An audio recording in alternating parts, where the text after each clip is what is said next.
Good afternoon, everyone. Welcome to Worlds and Crafts, a stream devoted to opening the curtain of creation, setting building. We're going to talk about all kinds of things, but right now we're just going to focus in on some maps. I wasn't able to make it last night because of household, but ready to create and chill. And thank you very much for the sub, Rosie Rexit. Most gracious of last week on our map making adventure, nice little swamp right over here, and I think it needs some filling in around it. A little sad, you know. But without further ado, let's get to it.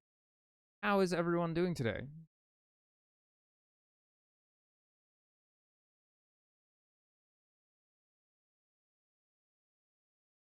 Ah, right, sorry, I just looked at chat. And something to mention. Did not remember. We're talking about D&D and the Red Opera a lot lately, because there's this lovely project where warlocks, the sugar babies, the supernatural sugar babies of the D&D world, apparently rule a city, I guess. You know, check out the link in the chat though for the Kickstart. Learn more about it, back it. It's really cool. And eating a late lunch, valid. I mean, I just slept in today. Thursday is one of the few days that Danny and I actually, especially considering later on we have Traveler, where I end up, game mastering a bunch of chaos in space, and people scream at me, "Why do you think we're terrorists?" And so Thursdays are exciting.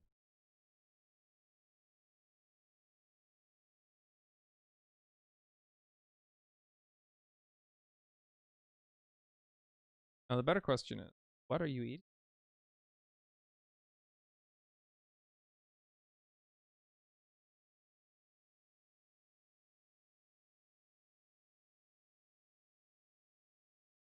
Mm. Ah, sounds so good. You know what is a truly lamentable thing about eating gluten free now is that I can't like buy any Japanese curry like mixes if I'm feeling lazy. I have to make my own, like from scratch, because all of them have gluten.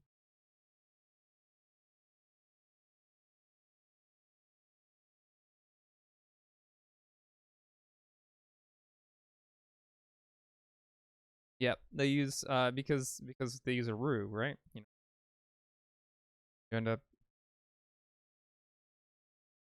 eggs. Hello there, Carrion Comfort Studios. Welcome, welcome. I had I had the most millennial breakfast. It was avocado toast with a fried egg over medium on top. Okay, maybe the over medium part isn't millennial, but avocado toast is according to. That sounds good. I would like that. Send me that link. I have made Japanese curry in the past with a friend. She was one of those like I mean, I use this word I don't use this word in a derisive or derogatory manner. She was an otaku in the truest sense. And yeah, that was when we were in like high school. She was pretty good at making it's good in my opinion. Ah, god damn it! I'm sorry. I caused the economic crash. My avocado toast, according to current company. It's funny because I don't really know an elder weeb. The elder weeb has spoken. I don't know if I was ever otaku because I was just like, yeah, giant robo anime, big O, punch the thing, yeah. That was me. I was really into that stuff. I collected Gundam models like in a big way. I used to like paint them and then hang them on my ceiling in action poses.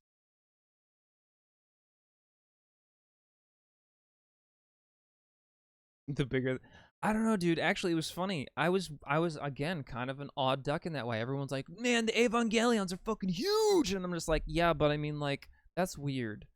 Like, I like I liked things that were in the realm of plausible Western science fiction. Okay, even though it wasn't remotely plausible.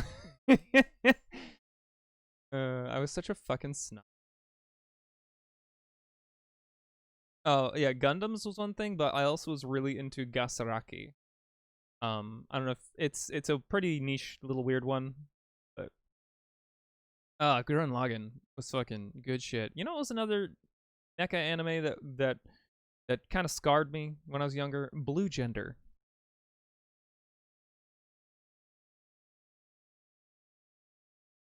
I mean, it was mostly aliens and terrifying things, but yeah. Yeah, oh god, Blue Gender is right. This that shit scarred me.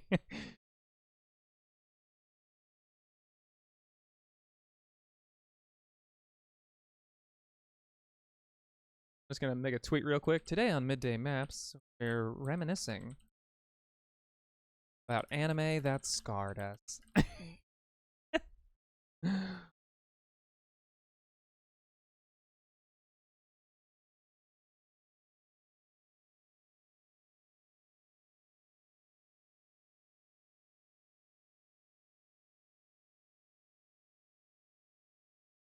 You know, Rosie, I'm actually unfamiliar with that. Razifan?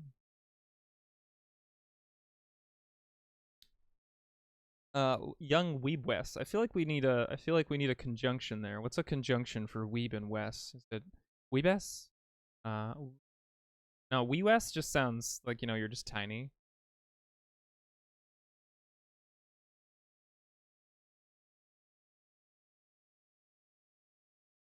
Maybe it's just Wee Weeb West. Excuse me, I'm very tired.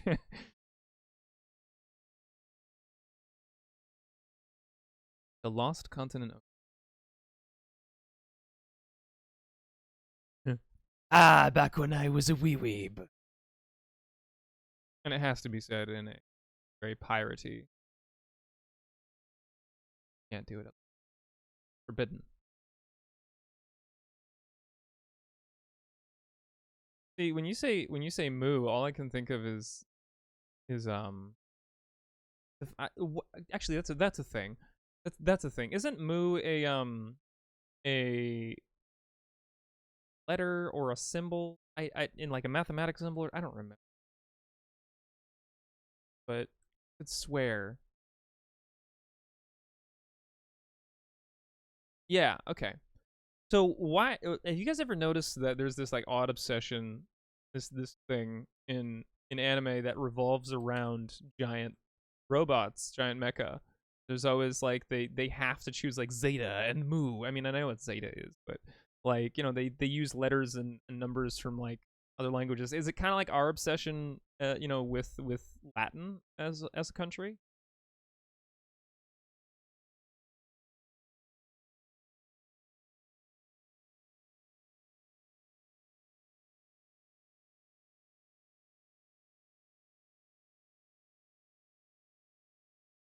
Hey, so fun little tip for you about incarnate.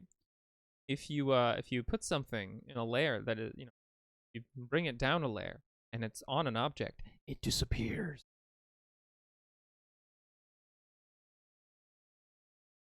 You're gonna none too bright today.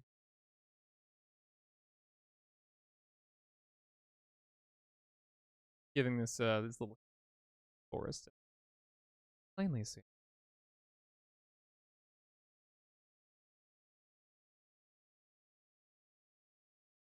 Giant robots versus giant monsters versus girls in miniskirts. So the entire genre of shonen mecha anime.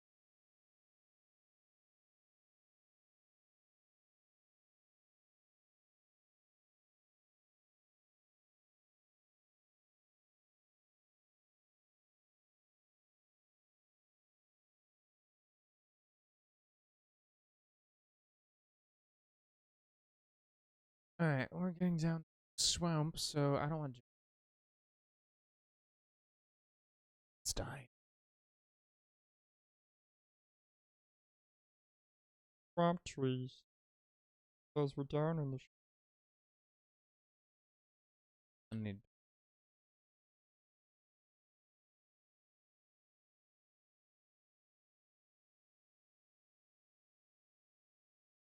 Oh yeah, but you know, I was saying earlier that one of the animes that I used to watch quite a lot and I own, Divid, is Gasaraki, which is a very strange anime. It's literally just like once upon a time in the warring clans era of Japan, there was this mystical clan who had the ability to like spiritually control this demon machine, and it was literally just like if you take the concept of an Evangelion, that whole like synthetic human, but then you add in some like some spiritualism that's more Eastern, um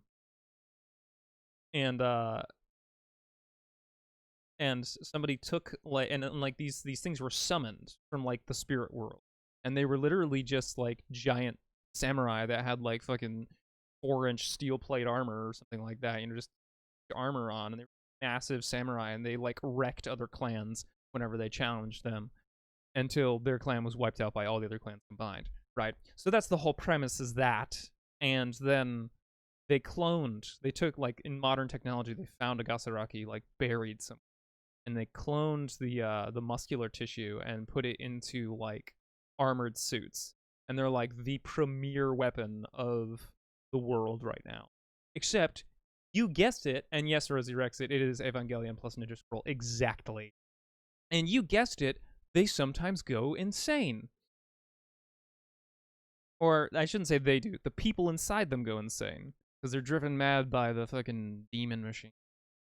But it's really kind of fun. I really enjoy it because the mechs are like, I don't know, they're probably at max like 15 feet tall. They're like all leg, and I thought that was kind of cool because it was kind of taking some of the more visual aspects of like Shell, but then applying Evangelion and Ninja Scroll type stuff all together. Fun, even if it was a very dour series.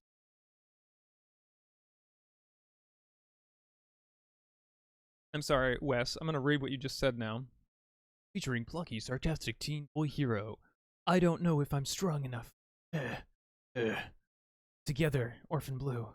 We're gonna beat him. Yeah. High fives, 500-foot mecha. What voice? The high pitch voice?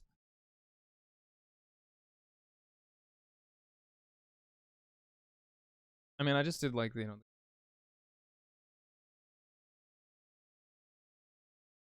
I was doing the Americanized version. Oh God. Featuring plucky, sarcastic teen boy hero. I don't know if I'm strong enough. But together, Orphan Blue, we're gonna beat him. High five. I just had to mix in some Stephen Lynch in there because I can't take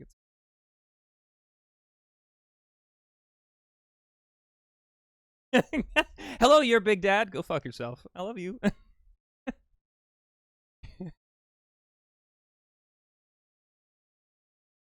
Oh man. I mean, I did literally just finish rewatching Evangelion. I have absolutely zero problems with Netflix's redub. I was like, oh damn, the language actually makes sense now. I don't feel like I don't feel like I have to be an elitist to like understand the broken English with which this was fucking dubbed.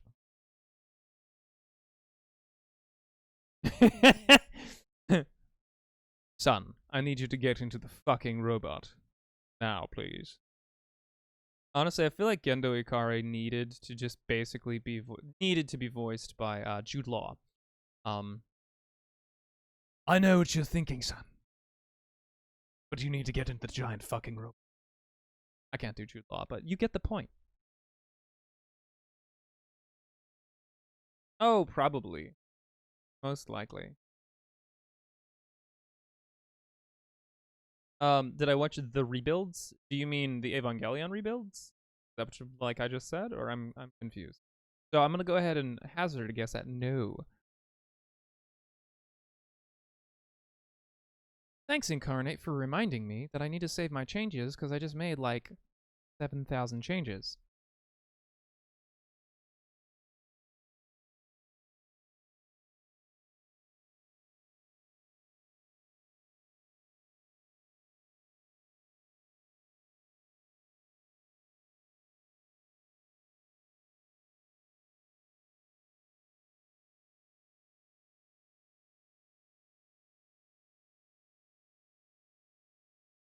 Looking at things. I try and remain active. Whole thing where I'm like active, but then I get sucked into other things because I don't have any self-control. Maps.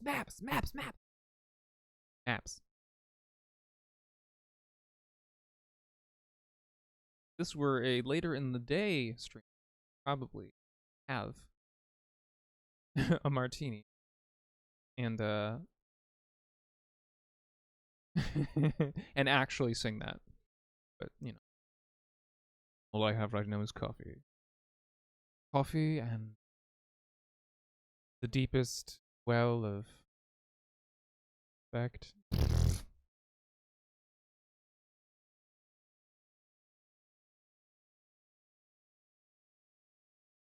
Let's see. Okay. I think the reason why a lot of this is looking real sad right now because this area to the south looks like it goes from swamp to desert. Someone fix that. I think it should probably just transform into forest because it's, you know, kind of verdant area. It is well watered. It is moist. Damp. Soggy. Am I upsetting anyone yet? You know, I hadn't really thought of a marsh. I mean, this is an actual swamp, right? And this is the cursed area we developed. This is the area where the terrible cursed road is. It's going to be going north of the swamp here by the river. Or it could go south. I haven't really decided. I'm open to input. Long story short, there is a spirit who lives here. Yes, the Blight Road. There's a spirit who lives here in this swamp who understands quite intimately that the march of civilization is pushing away the power of nature, that magic that's there, that energy. It kills it. And so the spirit got real clever and real mean and basically made people disappear. And so this entire area is devoid of civilization. Their own little microcosm of just like nature. And they keep it that way through force. But nobody knows that except us in the creation phase. And of course the game master if they're running a game for this. And hopefully it's a surprise for the players. But nonetheless, it's still fun, I think. You have this, you know, this depth of character there, that you have this potential for a spirit that you can go find out more about what's going on in spirit world, so to speak. And then there's this lovely monastery up here on the hill, and the monks of the monastery live in harmony with nature, so they don't fuck it up. Spirit is cool with them. So, you know, of course, surrounding towns are just like, they're witches, or they're very wise. And you know, it waxes and wanes. But yeah, the Blight Road. So I'm thinking a marsh could be a good idea. Swamp here. Nice big soggy section. Little depression of land. Or maybe I should just put more hills around it. Kind of, you know, give it that impression of like, hey, there's hills in the way, all the way to the sea. Except for, you know, the barest coast. I don't know. Let's try it. Let's look at what each one looks like and then decide if I want to. Hills. Green hills. I'm just going to place a bunch of these so that I can grab whichever ones I like. Alright, that'll. How big are these ones? Size 27. But yeah, so back to Anna. The hills are alive with the sound of scream. Fun reminder, I do sing karaoke on demand, so you know, spend those blood points. Not saying I'll be any good, but do it.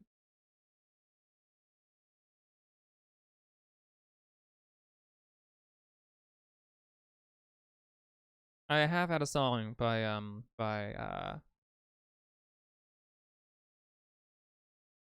Bird Talkers stuck in my head. The wrong shape. Dare you be the wrong shape. God damn it. Like I'm the American fashion industry.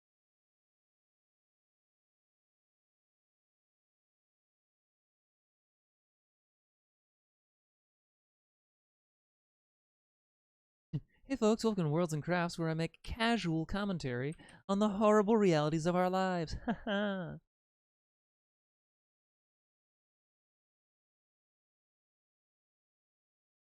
I don't need like a whole ton of impression. That's very hilly. Back. Feeling in a very cursy. Feeling in a mood. A moody mood. A kind of mood that has me feeling.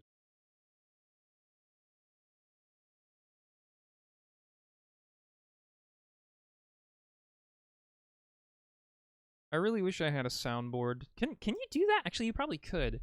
Link a soundboard into OBS on demand. Do the Hold the Hills Are Alive with the sound of cursed swamp spirits, and then just like the sound of like flesh tearing and bones breaking.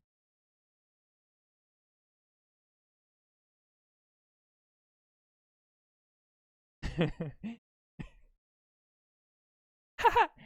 in danger.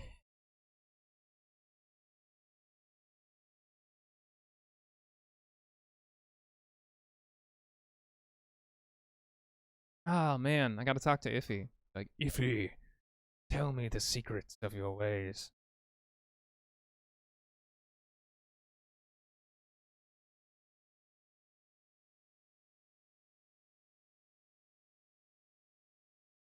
Like these hills are too densely packed.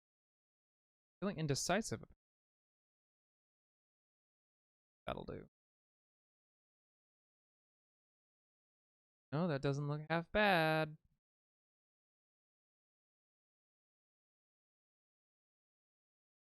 I feel like that gives a sufficient impression of basin as well.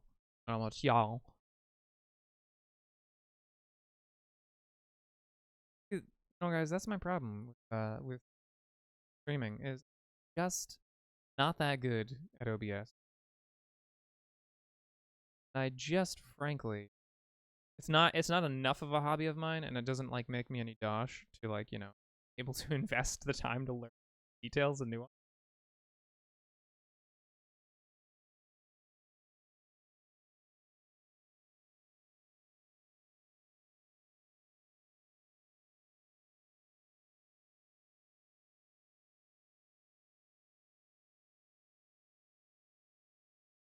Yeah, I mean, I for a while there had I was attempting real hard to get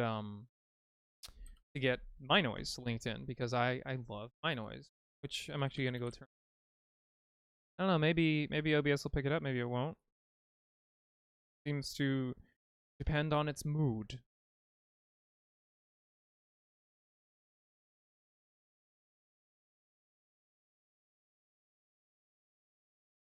Because I have everything muted on the streaming, so that if my desktop audio comes, not gonna.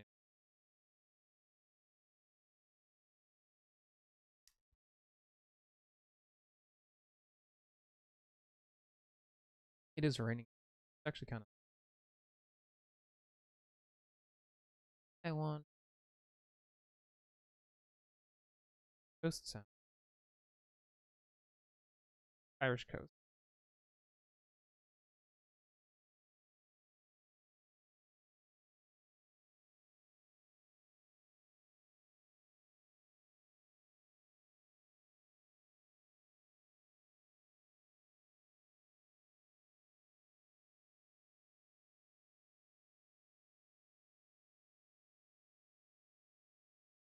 Cool. I like that.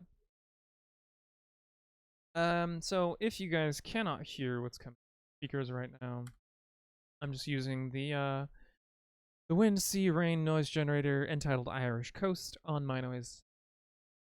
It's stellar. I highly recommend. Really good.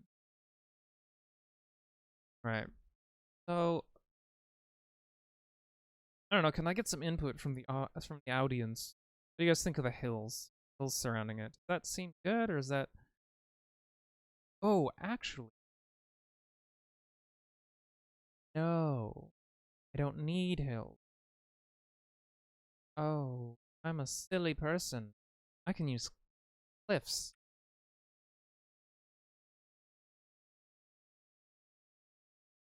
I don't know actually. Let's fiddle with both. Fiddle with both. Why not?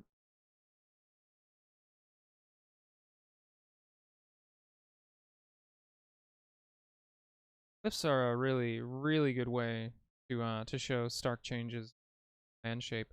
And I hadn't really thought of using them in this area, but I really should. Because this is, kind of a descent region, and it would probably add a lot of variety that we could use.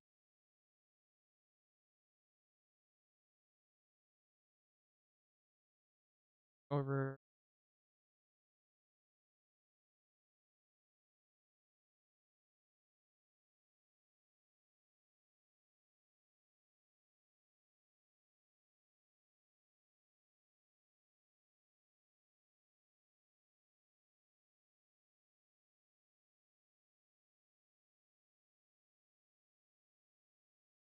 Behind the tree. Yeah, okay. I'm liking this. I'm gonna use some more cliffs as well in this area. Add some little ravines. It's a little on the cliche side, but also it adds, like I said, contrast, which I think this area desperately.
Goodness.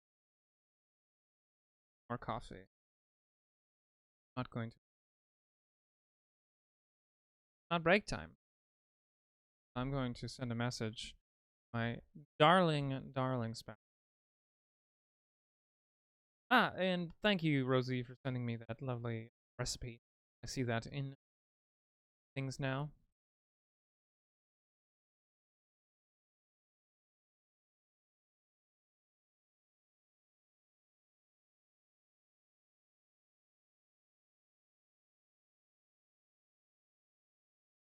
See, let's check out. Oh, Rosie's listed under VIPs. Oh, very important. Oh my god. I love my wife very much. Sorry, my spouse very much. I asked for more coffee, and they sent me a gif of they sent me a gif of Forrest Gump running. Very much.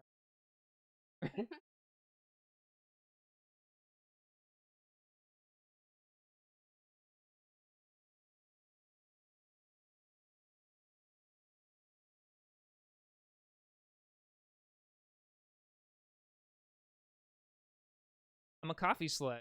Yeah, yeah, I am. Your big dad says hi. She says hi. They. I'm fucking up my spouse's pronouns because she's so. Bear with me. Big old slut for coffee.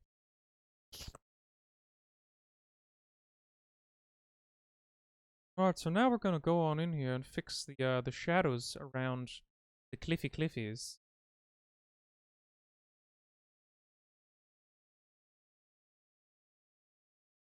Make them pop.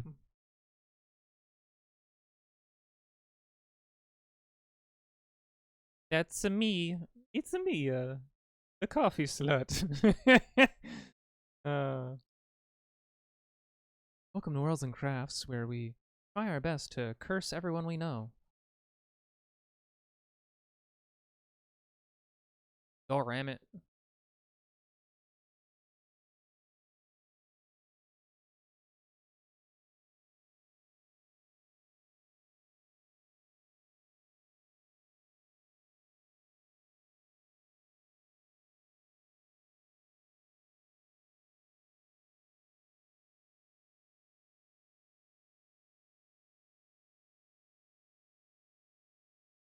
Put some trees down here.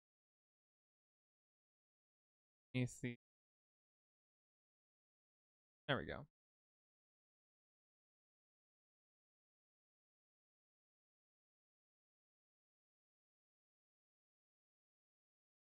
North face.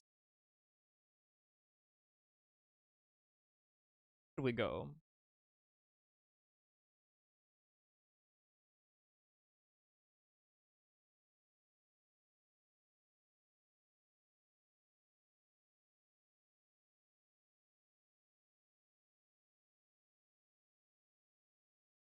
So, most of the work on Incarnate is pretty slow going.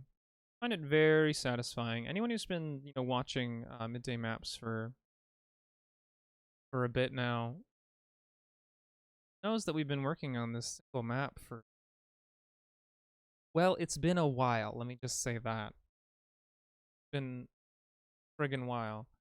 Think here.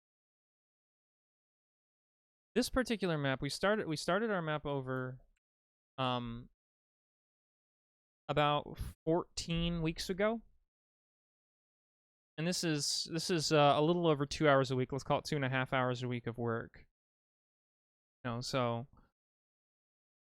and it's this roughly 30 to 35 hours of work. And I'm an amateur at this, so it is time consuming.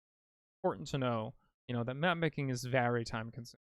I'm guessing that's why who was it recently said they hate cartography? Travis? Yeah, Travis Legg. Yeah. It's time consuming. But it's also kind of nice because it's methodical. The kind of work that you can do while listening to podcast or while you're while you're doing something else that doesn't require your eyes. Hell, you could map build while you're on a meeting if you really wanted to. I don't recommend it, but you could.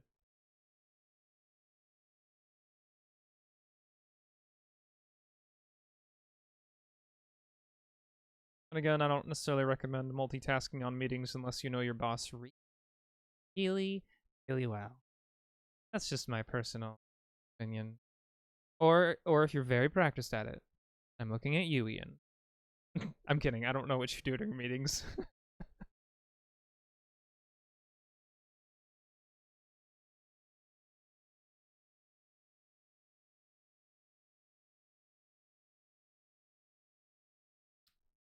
Right.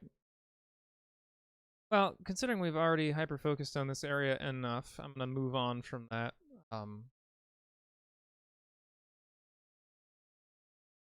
And we don't want to overdo it, certainly.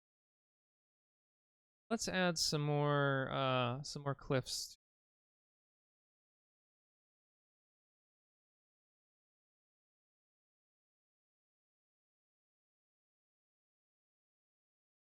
I don't want this to appear as though it's a super big depression.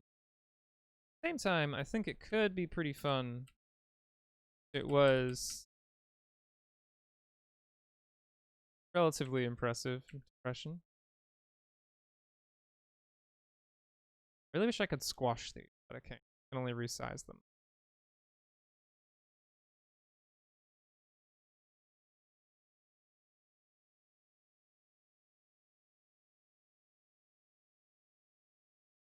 Do myself a favor here, and I'm just gonna delete the content I've got around here because it's pretty recently added anyway. The hills weren't recent, but I want to add some cliffs in this area because I think it'd be fun also to add a little waterfall. It's not a very big one. Because while we all know I'm a coffee slut, what you don't know is that I'm also a waterfall slut.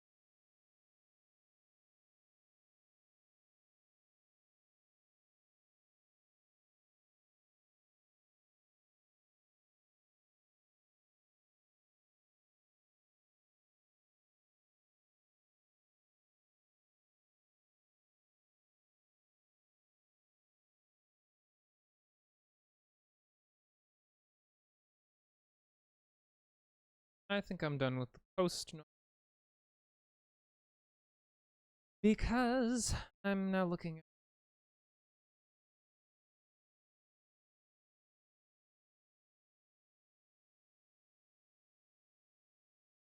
Boulder's Windmill.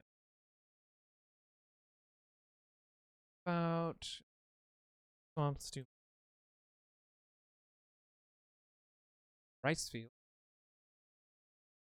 Kind of in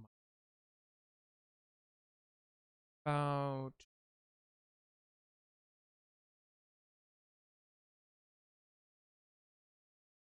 rainforest jungle.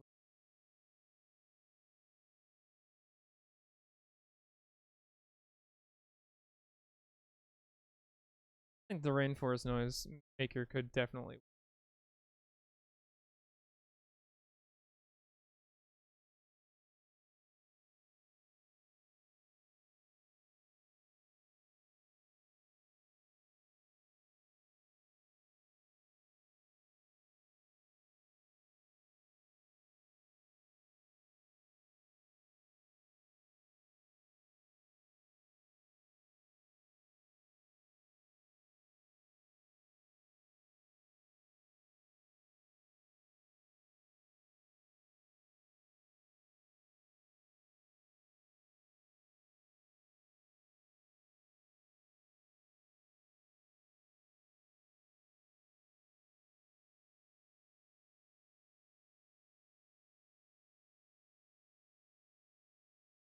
Need a combo noise generator, but I kind of don't know if the function was removed. No, I think I just don't pay enough for this. But something that's fun in my noise is you can make your own generator, or at least you used to be able, where you could combine a number of sound generators and then adjust the levels of each of the sounds to come up with a combined effect. But at this point, I'm not so certain that works. So, I'm gonna do instead is I'm just gonna open two. Just looking for some frogs, insect noise, rain, a little bit of rain, maybe thunder. Just, and I also want that sound of like water lapping. I think I'm gonna do a cave water sound because that's just a sounds of water moving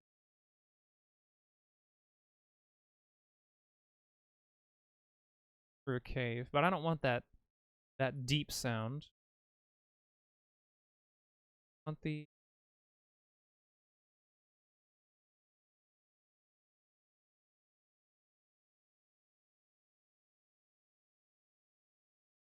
that mid sound.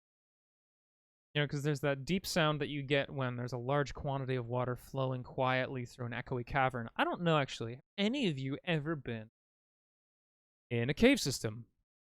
Not necessarily spelunking. You know, could be a touristy version of it. But have you ever been in caves before?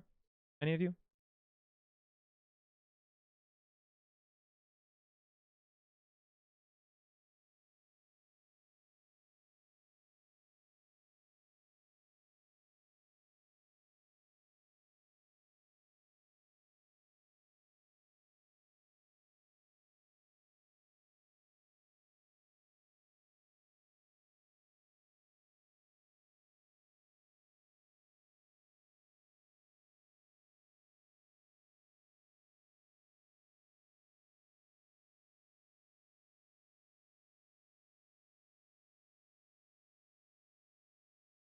And it's okay. I'll wait.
good spot for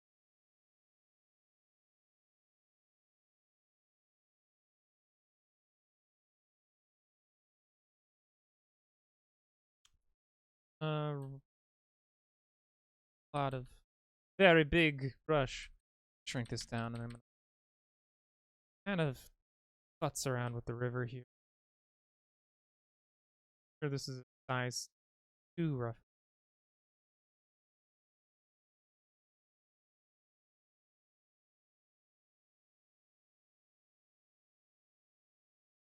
Size 3, but either way. So peel this off so I can give myself a lip.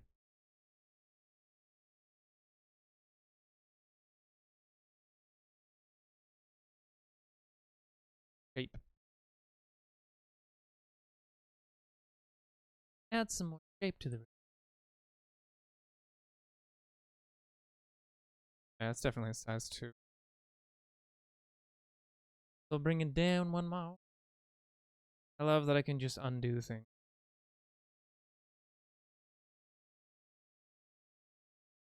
I'm gonna just add a stark change. Works.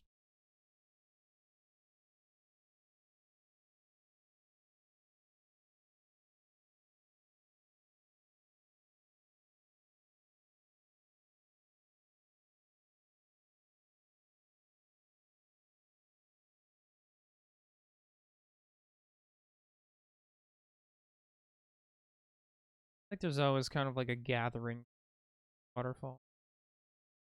Little one.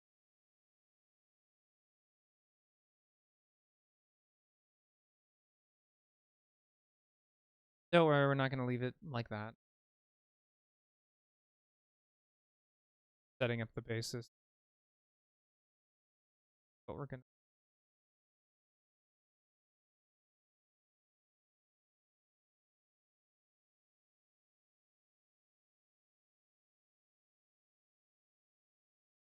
waterfall.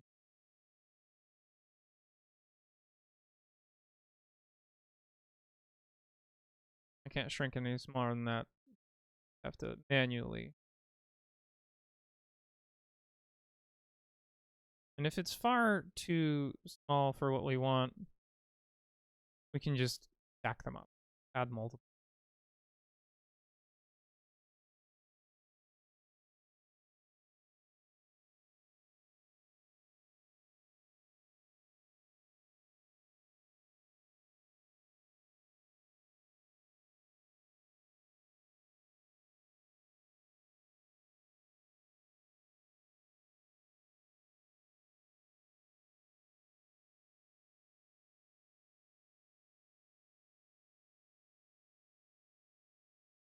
Okay, I like that. Good, actually.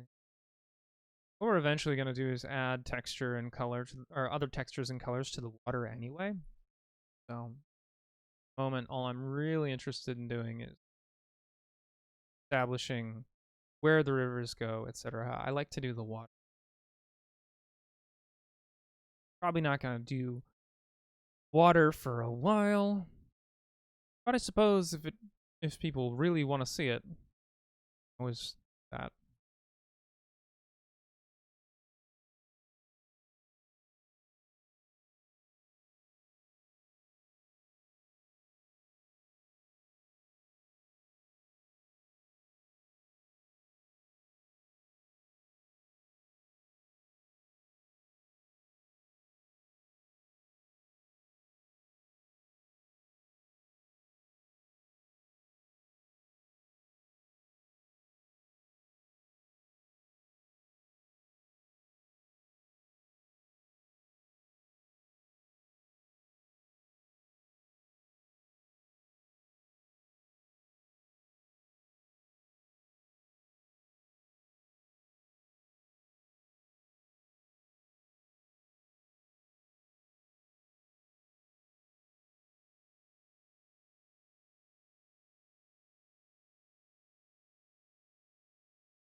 Really liking that. That adds a nice element. This river being higher up. And I think I'll continue to make that a cliffed basin, cutting around the left side. And maybe the road, maybe I'll clear out those hills and the road traveled along the coast at one. But that stopped being viable because that's the road that's the spirit wants everyone to avoid. So maybe they started cutting a road through the hills, which is more dangerous, which is more physically dangerous because you end up with falls and greater amounts of mud and all kinds of things, whatever creatures lurk there, but also closer to the monastery. Maybe they have to take the monastery. But yeah, okay. Go ahead and basin. Cliff stand.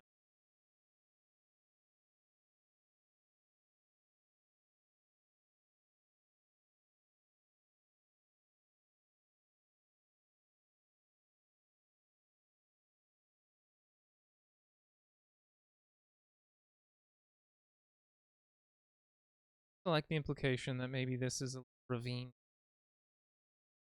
Kind of travels down there, quite narrow.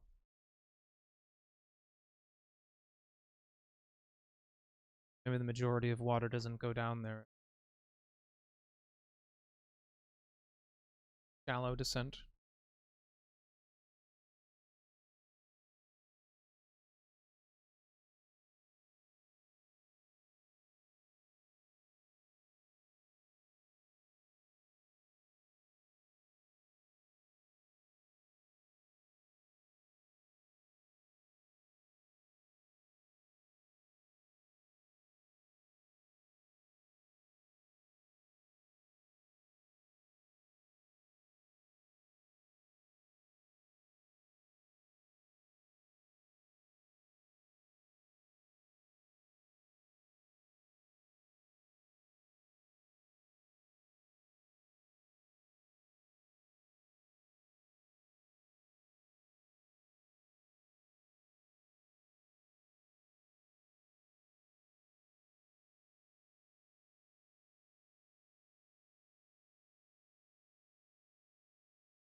Thought of this earlier, doing the outline, but that's okay. The organic process of map making.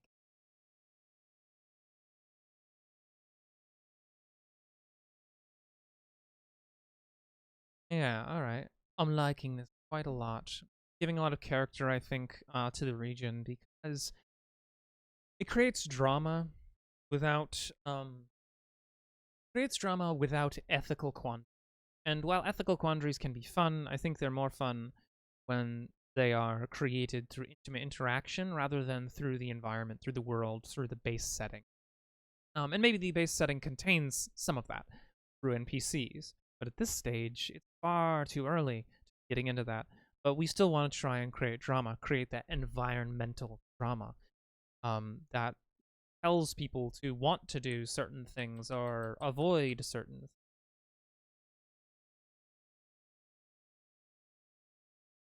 Far too early to be making people's-based drama.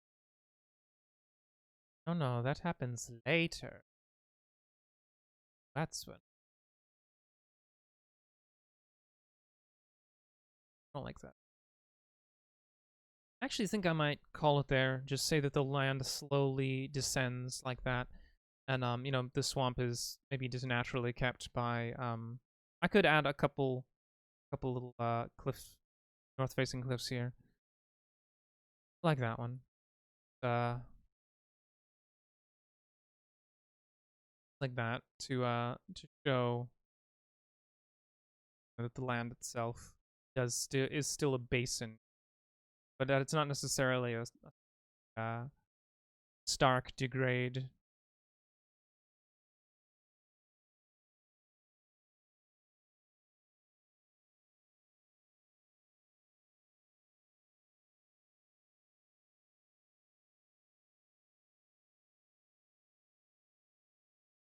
Trying to give the implication of this slow descent is kind of difficult finding.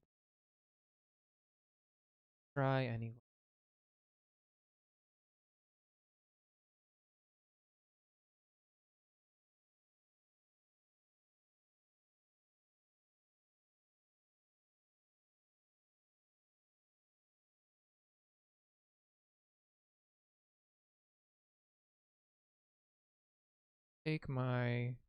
Let's take a bright green grass color, and I'm just gonna kind of fix some of these things over here.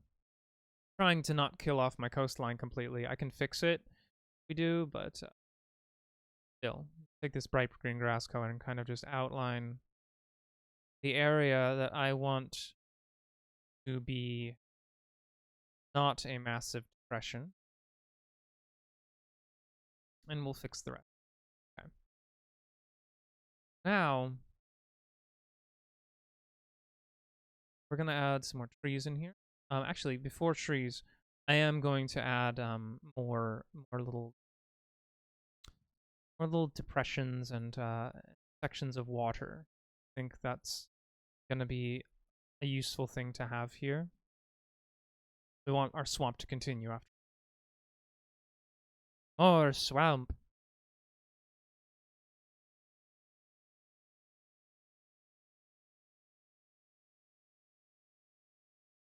Usually, as you get closer to cliffs and things like that, the amount of water, it tends to not be directly abutting to the cliff. Usually, it's just very muddy in an area that kind of dries. A depression. The area in which I live is actually full of swamps, just fucking filled to the brim with swamps. If New Hampshire had not been colonized,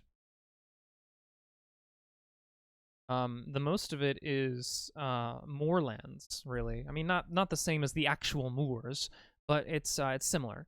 It's you know, these swamps and hills, very verdant, very green, but also very acidic. So you get a lot of fern. That.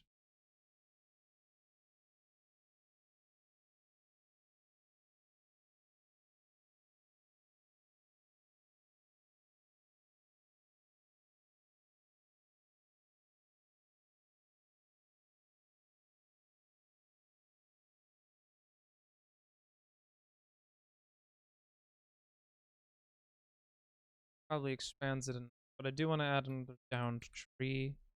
But let's just drop it right up against.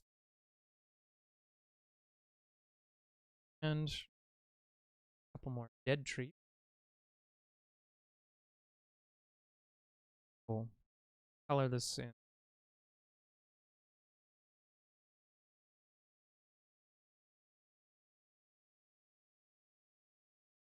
To our cliff outlines,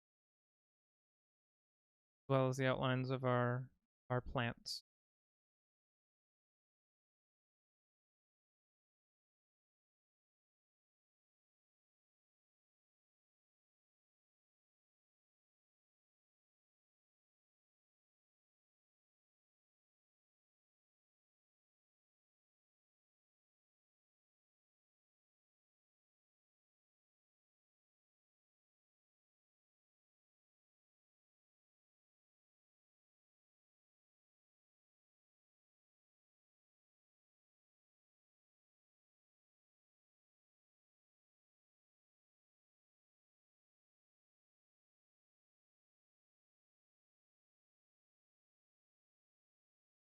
Okay. Gonna finish the outlines of the I'm gonna finish the outlines of the cliffs real quick and do our shading, and then I'm gonna take a break. So for those watching, reminder that the program we are using for map making is Incarnate, a program that is free to use, web-based, and get a pro version for $25 a year.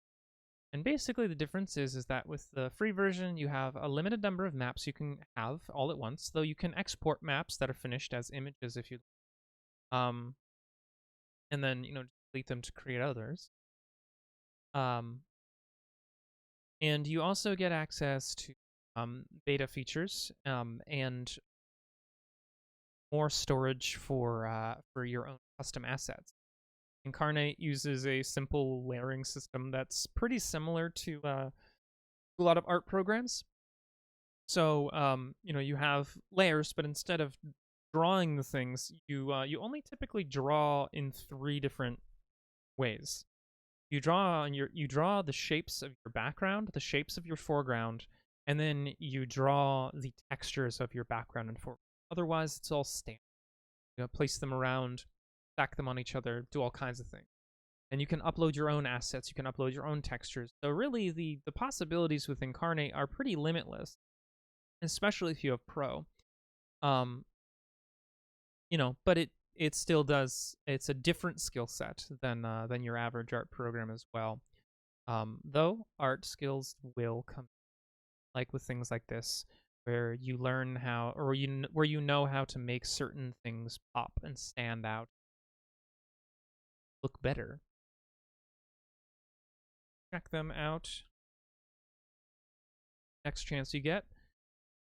Great program. I really enjoy, and they graciously sponsor us. I was using Incarnate before they sponsored us because I've liked it for a long time.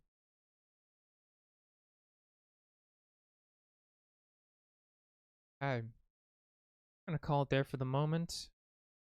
Take a quick break. Hello there, Velixion. Welcome. We're just about to take a quick break, but we'll be back in just like 3-4 minutes. So don't go anywhere. And we'll continue making more maps and having a chat about whatever, because today is midday maps, just relaxation. So we'll be back shortly. And with everything that's going on right now, never forget, never stop saying, Black Lives Matter, folks.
Thank you very much. I do that all the time because I'm very good at this.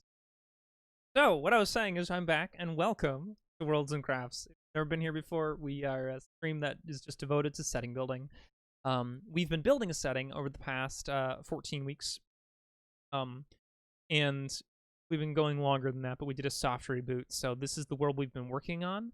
I'm currently working on a master document for that based on all the notes from the past 14 weeks so that we'll have a primer that new viewers can take a look at. We build the setting on Wednesdays, and I work on the map on. So welcome to both of you, Velexion and Zach Rules. How are you both doing?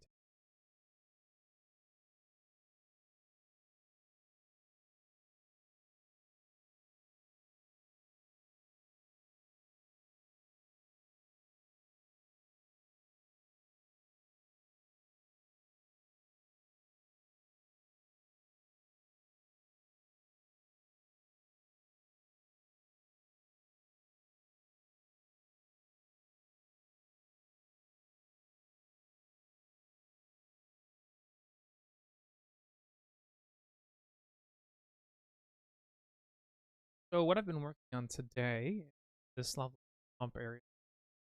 Initially, it was a swamp from last week, and we've just been adding some cliffs around it. This area is pretty intense little ecology. There's a microcosm of spiritual activity here. Here from the roads, there are dangers aplenty. But the monks who are in the monastery in the hills seem to be completely unaffected by it, drawing suspicion or admiration. Towns. Travelers who come this way must travel by their monastery in order.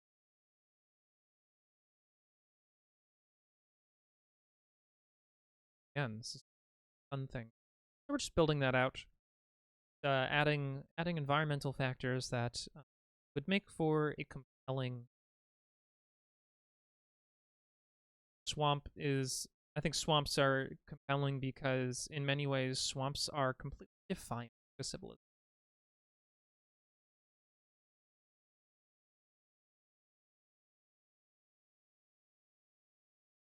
Written numbers on a Rubik's Cube. So Velixion just said, setting. You've written numbers on a Rubik's Cube correlating to rooms in a maze. 6 times 9, 54 rooms in total, with 2 wheels to turn the cube, and thus the maze up, down, and left. You're talking about for maybe a dungeon or a puzzle, you can make something like this?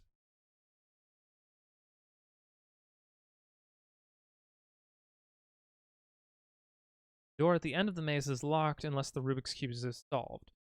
So you have to make it through the maze and then and solve the Rubik. Wow.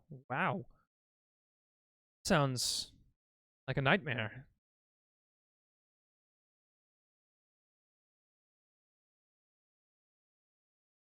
Sounds like the type of maze that a polymath would enjoy. I mean, same, your big dad, but I definitely know people who would like it. They would enjoy how creative and intense it is.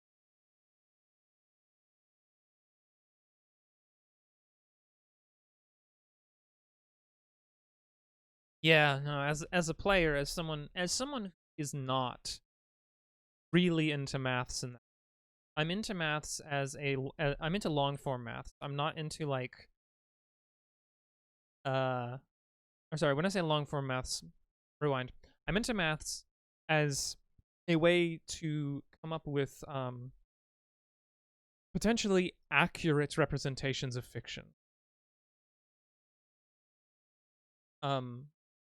Or sorry, more realistic aspects to fiction. I think it's fun. I think you can add an element of realism and suspended sense of disbelief. Man, if it was in the game, oof, it'd be a headache for me.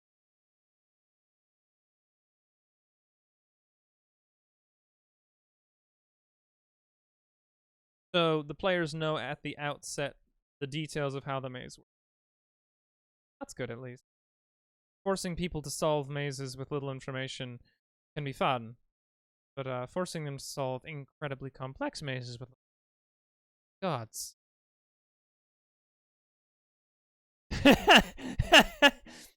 You're only partially a sadist, right? Well, I hope that you have the opportunity to join us on Wednesdays. Having that kind of input into our world would be somewhat amusing. That said, we haven't gotten to that point yet. We haven't gotten to the point where we're making ruins. We might talk about where a ruin is and what its concept is. We're still in pretty high level lore territory. Um, you know, like that's the type of thing that could exist beneath the city on the savannah.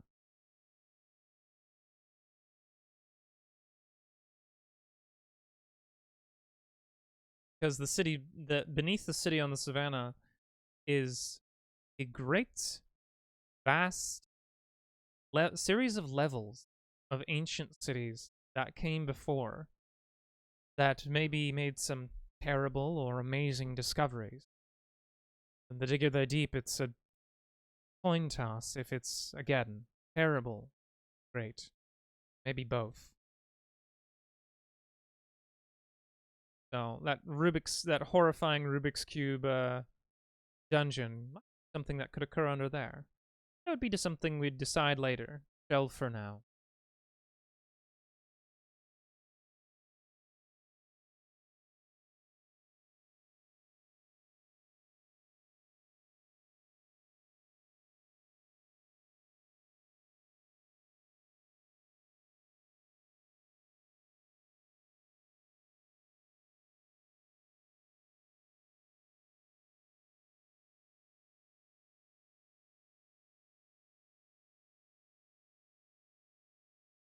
That's valid, your big dad. If it was being played in Dungeons and Dragons, yeah, there's a lot of spells that my players would immediately start using to try and just get past it because they're like, I don't feel like fucking with it.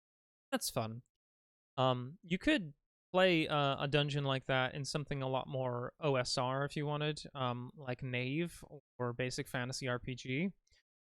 But again, it would be kind of sadistic because it misses the players where they're at.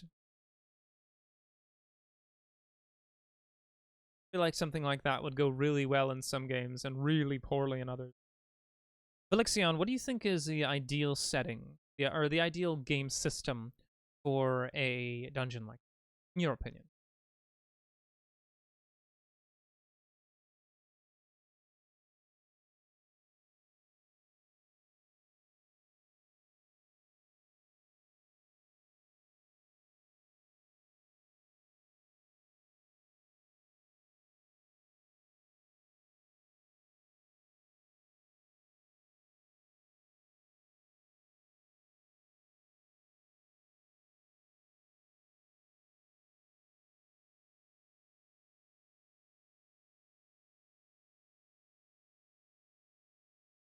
Just did a player character NPC.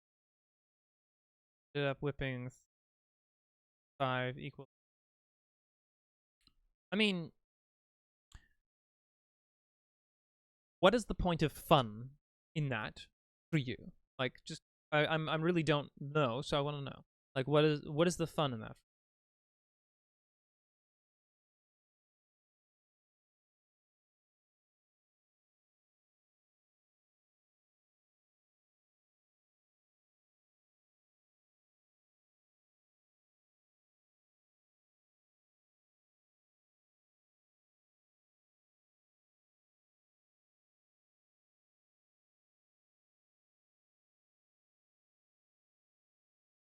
Over here is conspicuously blank. I think add a boulder.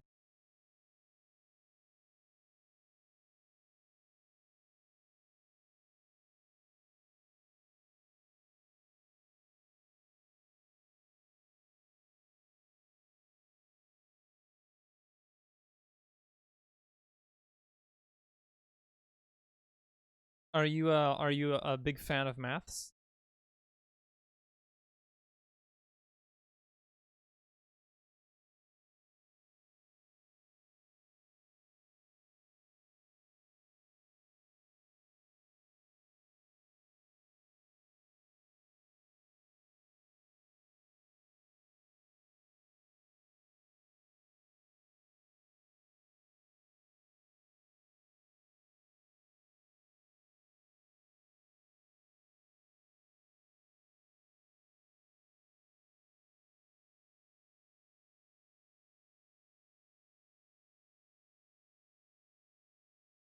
Ah, okay. Yeah, it's but so you thought it would be a fun challenge. That's valid. I think that's exactly the kind of thing that that people try to do with dungeons.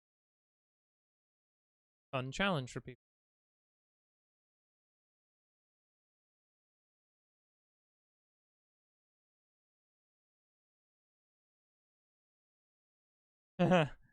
Ah, all right, fair enough.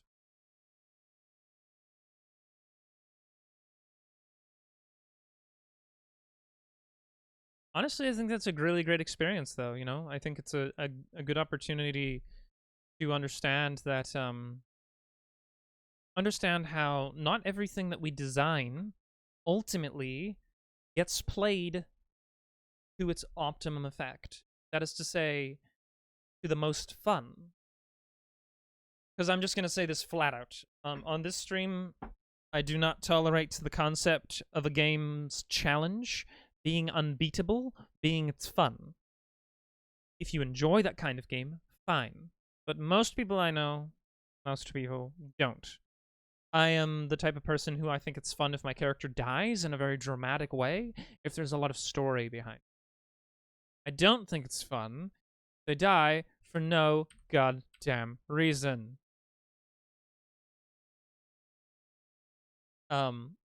But that said, it is something interesting to think about. Is that whole like that crux of hey there puppy lover, how you doing? It is that whole crux, that crossing point of okay, yeah, your big dad. I actually do enjoy dying pointlessly, so long as it wasn't under a great deal of abject frustration. It's pretty funny when your character dies pointlessly. Like, wow, all right, that happened. No character time. Um, but what I was saying about dungeons like that is it's a really great opportunity to um, explore what works and what doesn't, how complex you can get with something with different people, and realizing that you might have to add some caveats to it, some suggestions of play. Thing like just making the mechanics, just making the rooms isn't always enough. Sometimes you have to put a story behind it or put an intention there. Be like, remember, this is supposed to be fun for everyone. If people aren't having fun, here is a way to fix that.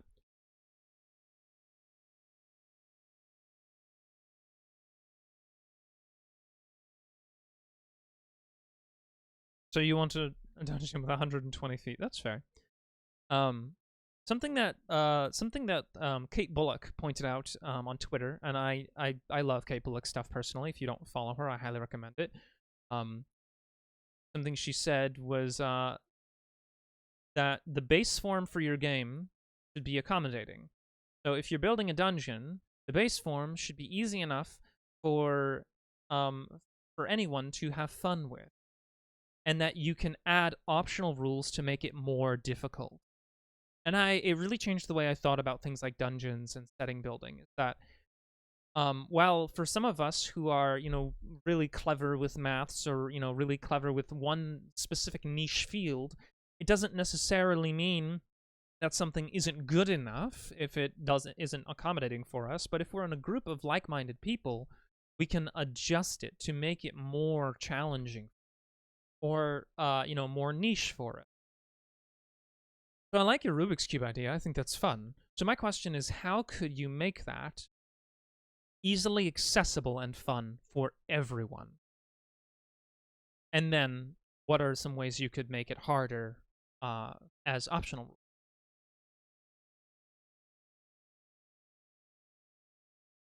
It's a great design challenge.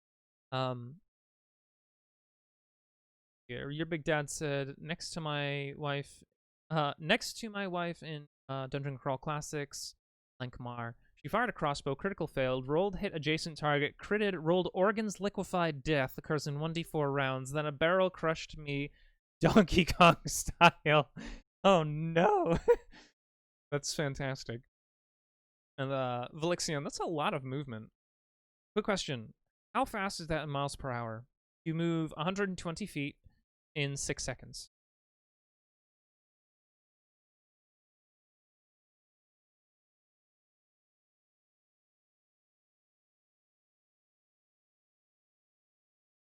That's the type of thing I enjoy, Matt. Out of bland curiosity, how fast? It sounds really fast.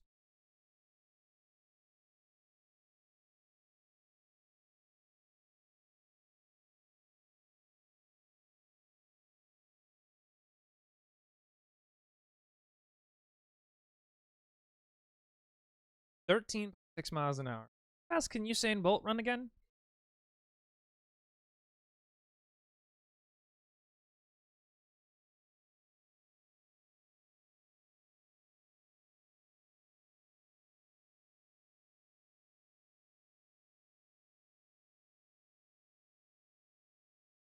Ah, Salubricat, welcome. Harry, how you doing, buddy? See ya. That buddy sounded a lot more aggressive than I meant. Trying to be cheap.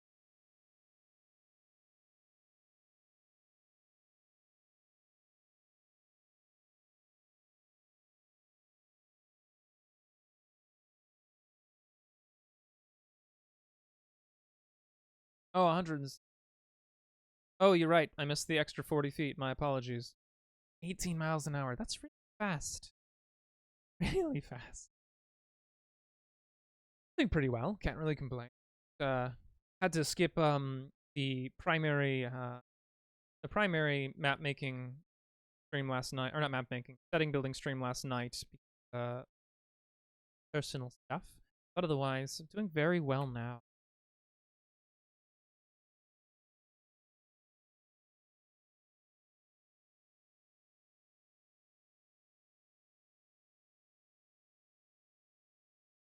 Not a bad idea, Velixion. I think what would be interesting is if something that could make it more accessible to players is instead of it being a full-size Rubik's Cube, is a much smaller one, less cells. And maybe there's a map in every room as well of the dungeon as it changes. And Lubricat, this is Incarnate. So I've been using Incarnate for some years now, and they're actually a sponsor of ours. But this map, the map of this setting that we've been building is purely in this web-based program. It's pretty robust. It uses 2 layers. So you've got your background, which is typically your water, and your foreground, which is typically your land. And then everything else is either brush strokes for textures on the foreground and background, or stamps, which are just assets that you can move around, and there's up to like 7 or 8 layers you can layer them with. So we've been doing that a good long while. I think the total sum for this map is something like 35 hours of work. It's been over the course of like 14, 15 weeks.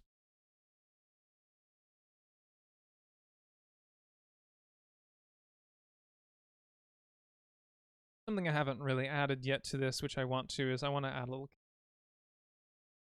Yeah, it's really, really robust, like I said, and easy to use. It's also free.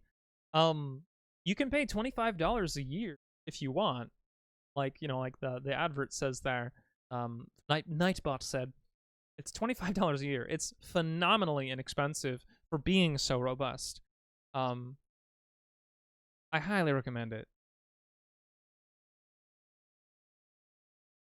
Yeah, we've been working on quite a lot. I'm building a primer for the setting content we've been building. If you like just like random setting building, you should definitely join us on Wednesdays, dude. Every Wednesday at 6 p.m. we spend time building out this setting we've been working on. It has no name right now. But we've got a lot of stuff, and I could talk your ear off about it probably for an hour. So I won't do that. But I definitely recommend joining us on Wednesdays. I'm writing up a primer, so we'll have a primer available hopefully in the next week for people to view and look at and enjoy.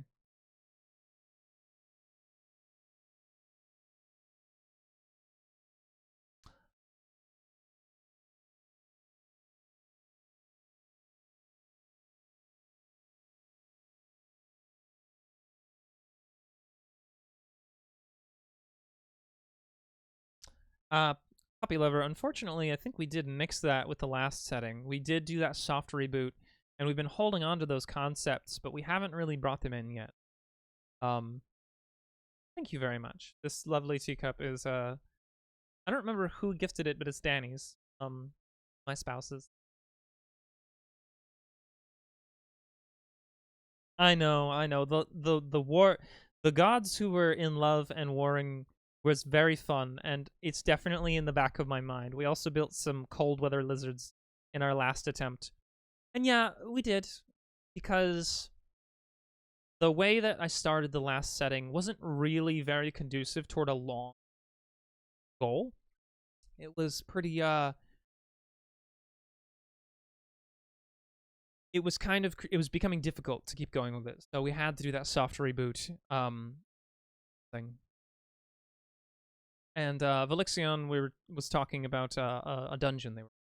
So a normal maze with false wall leading to a room with a loot chest, leading to a second false wall leading to an exit, but the exit door is a mimic. Oh my goodness. I do like the whole everything is a mimic concept. I also like the idea that mimics are not necessarily always just hungry and evil. I think it can be fun when they're a little bit less so, but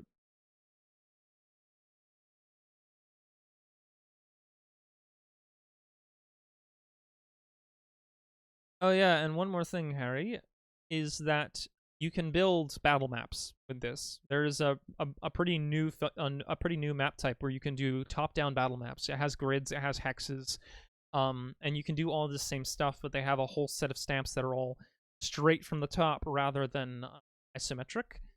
So, if you're building a regional map like this, you can totally do that. But there's also the option to build parchment maps, battle maps, more close-up isometric city maps. It's crazy. The ship was a mimic? Oh, that's great.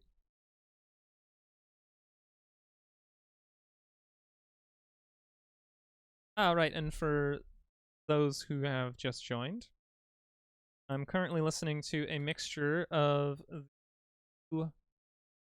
generators. Actually, let me get an actual hyperlink.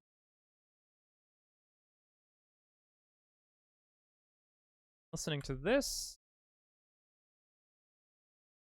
I'm listening to this. Separate tabs to get my swampy vibes going on. Hey, I'm Mateo. Get out of here.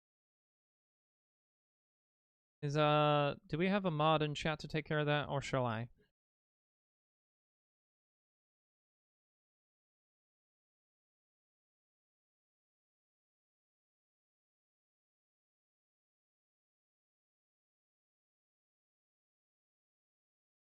Oh no!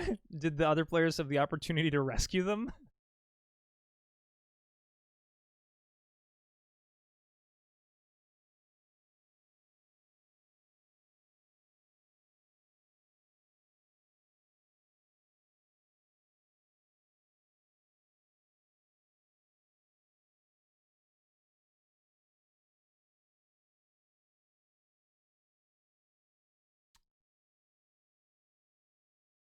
Oh, the barbarian. Of course. The barbarian's always the first one to go charging in, right?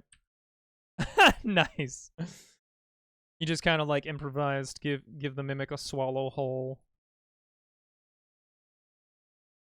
What system are you using for it?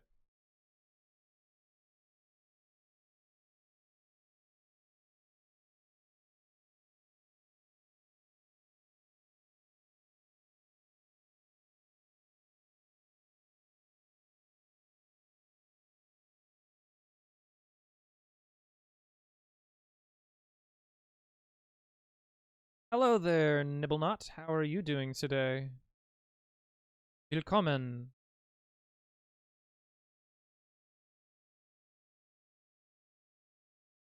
Yeah, I find that if you really after you've played 5e for a while, you really need to homebrew some stuff into it. Lax certain things. And how are you doing today, Nibblenot?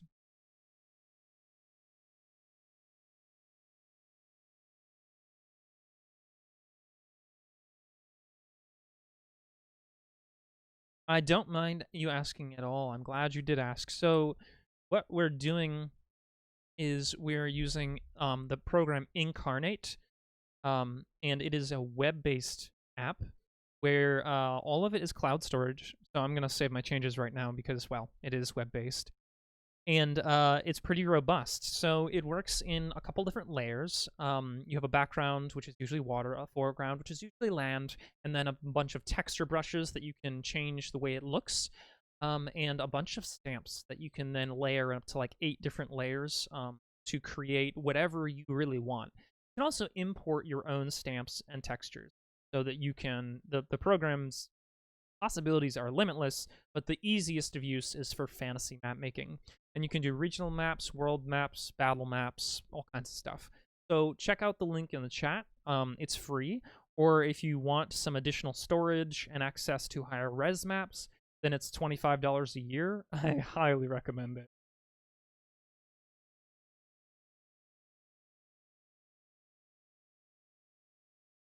All right, this swamp area is starting to look really good. I'm liking this a lot. I think what I'm gonna do is drag some hills over here.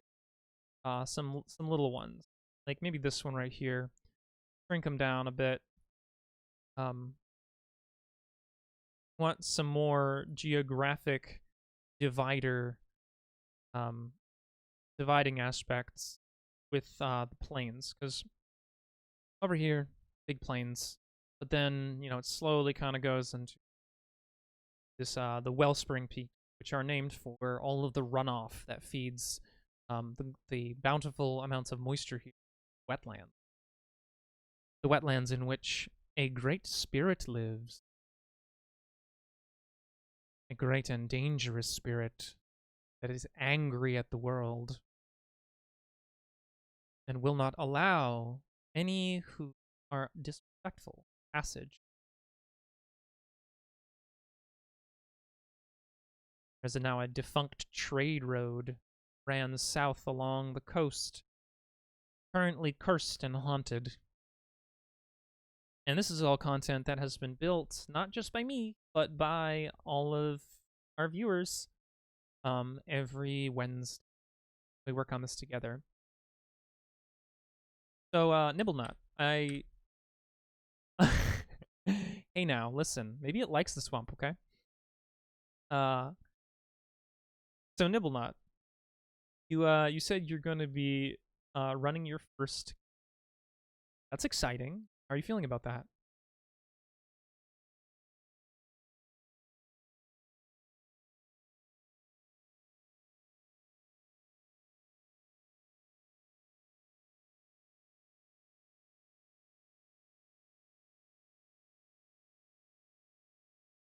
Good. I'm glad to hear it. I've been game mastering for about 12 years myself. Started with D&D 3rd edition, and then moved into Pathfinder. Then I do a bunch of different things. Those are my longest, oldest. So currently, my longest running game is a Traveler game by Mongoose Publishing.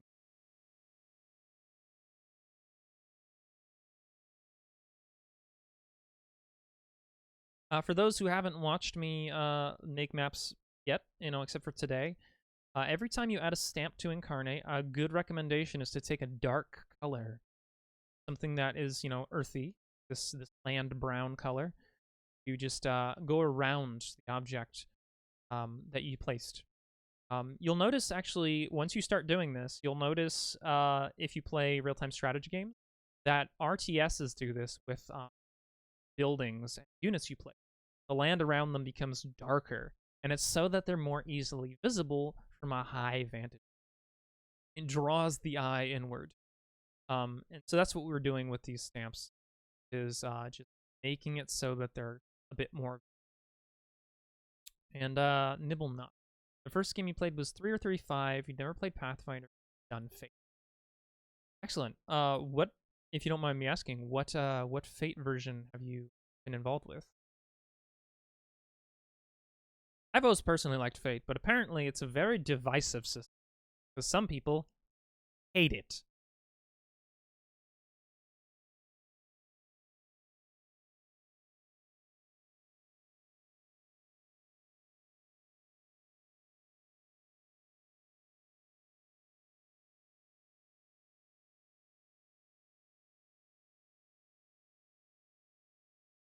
Some people loathe it. I don't know why. Because it's not really any particular. It doesn't excel at anything. It's not bad. Oh damn. Okay. Yeah, Fate has changed a lot since then. The current edition I think is called Fate Core. The last edition before that was Fate 30. The first Fate game I played was Dresden Files. That was built in Fate 30.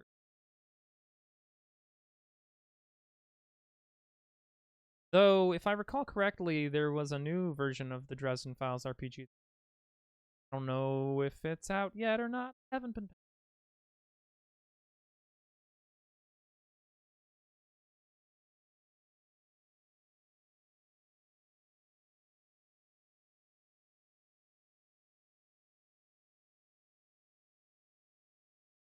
Spruce up these hills over here. Haha, Bruce.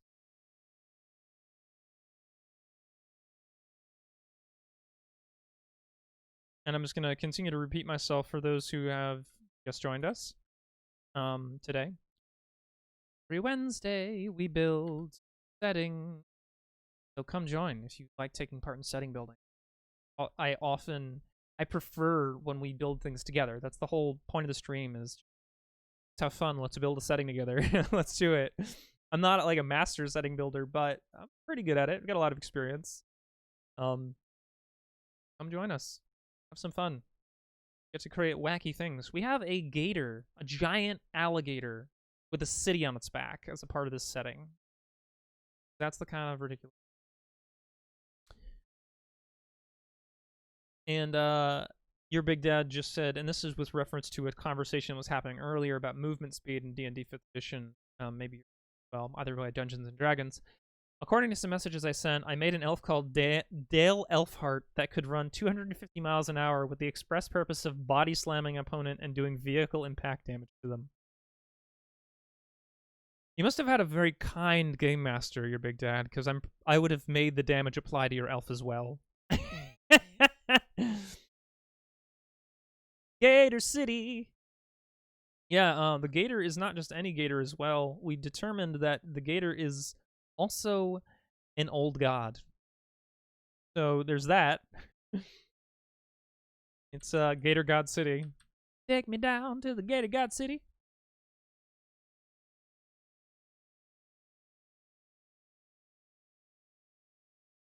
Getting over here back into this region, I'm going to start adding more lavender bushes because those pops of purple are fun, even if they're hard to see.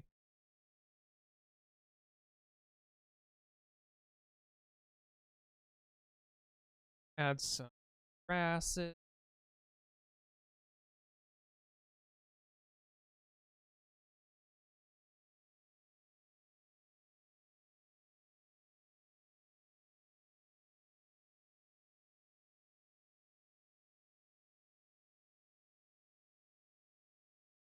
Something about Incarnate is I feel like you often need to add things to around the hills and to the hills in order to make them feel better, so to speak. Otherwise, they feel kind of dead.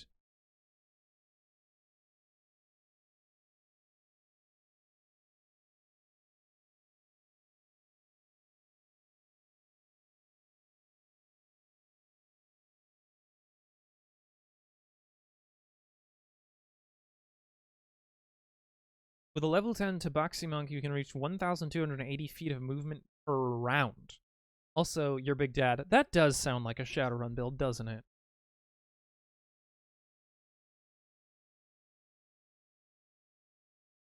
I need to check with boss here.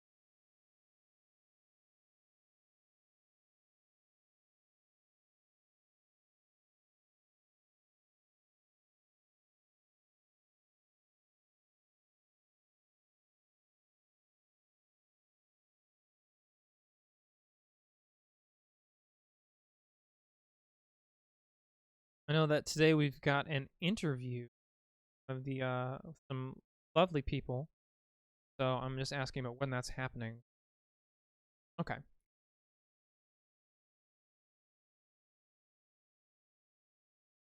So for those of you who don't watch all that much Gehenna Gaming stuff, or those that do, maybe just don't know, tonight we are going to be interviewing. I'm honestly forgetting her name right now, sadly. Hang on. Hold that thought. I'll look it up, but currently adding more shadow around these objects. Difficult for me to multitask with all this ADHD in my head.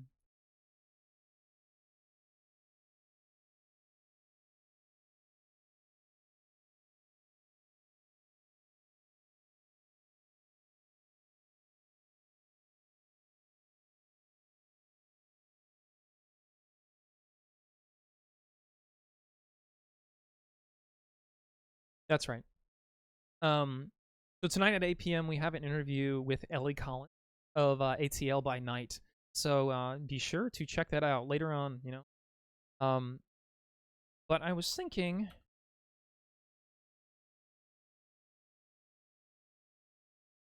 if I can of going over today, because we're getting down to the hour here.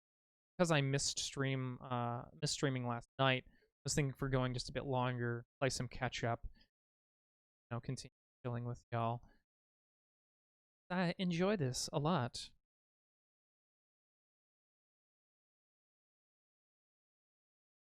Not sure if we have something else happening this afternoon. Checking right. Nibblenot just said I did the trail. Uh, sorry.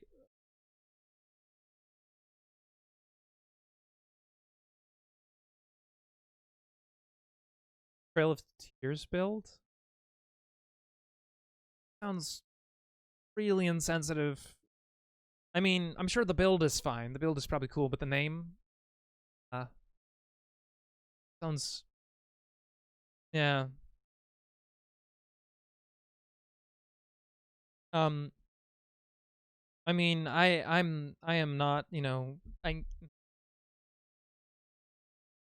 yeah, that's fair. Let's nix that. Let's not talk about that like that. And I wouldn't recommend saying that in the future because the Trail of Tears was an incredibly tragic marker along the active genocide of indigenous people. I really wouldn't want to disrespect that terrible pain. Um, that said, let's nix that. So this build from 5e campaign. Level 10 Druid, Long Strider, Spike Growth, turn into Air Elemental, grab a creature, pull it through the spikes for 2d4 damage for 5 feet movement. Air Elemental speed is 90 feet. Long Strider makes it 100 feet. Dragging someone is half, so 50 feet per turn, 20d4 of damage per turn. Holy crap.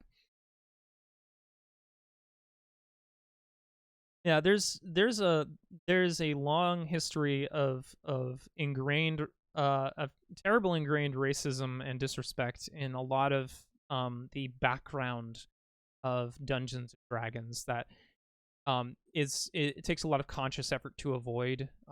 So I'm not blaming you for that. Right, exactly. Yeah, it's a really terrible name. I'm not blaming you for that. But, it's difficult to avoid, or sorry, it's difficult to completely avoid this stuff, but we can make an effort. So let's do that together. We can stop the genocide. um, yeah. So more forests. Okay, I think that's enough woodland over there. Just nervously added a million trees, and I need some. Deleted a hill.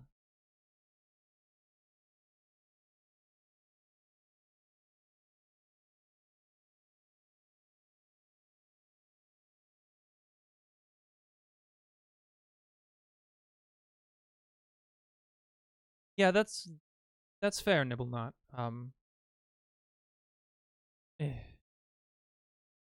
God, sometimes I hate people, but I try my best to be, and not you, just the person who named the build.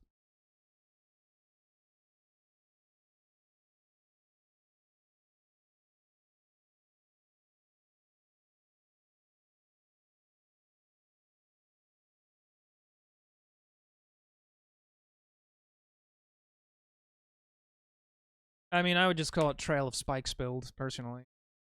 or or maybe Keelhaul.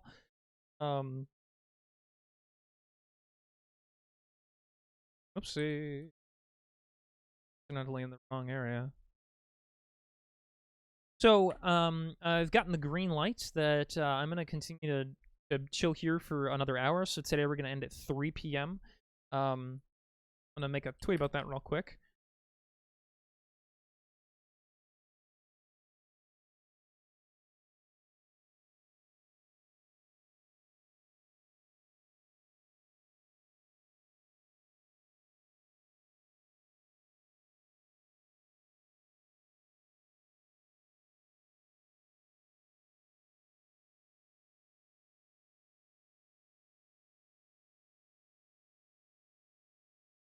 Yeah. And I didn't see you join before or say anything before, so welcome. I'm a cup of Joe. I currently have a cup of Joe right here. Good to have you on board, and thank you very much for the additional information. I appreciate this.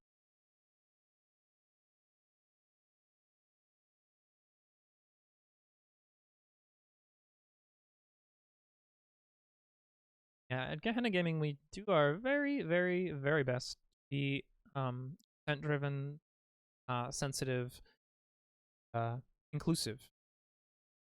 What we're about.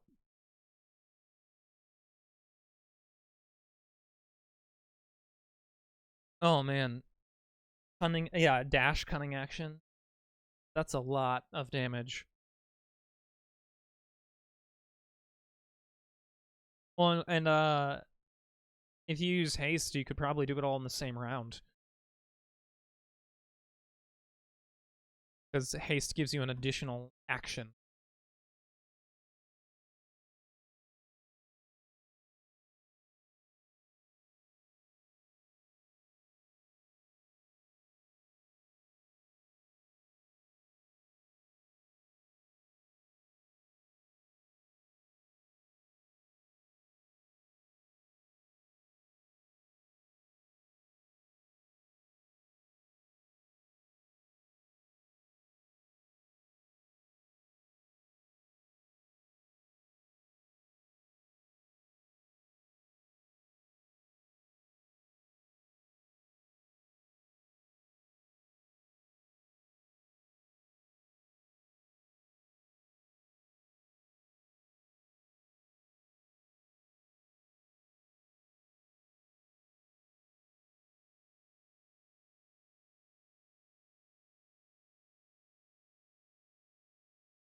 I'm going to find some boulders and stones.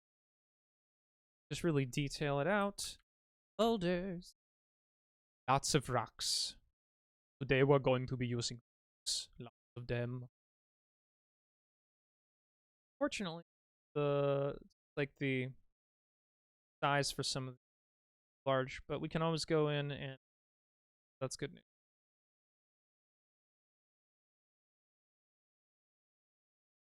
We should the whole area, add some rock stones tend to or boulders do tend to occur around mountains. Erosion, landslides, all that fun.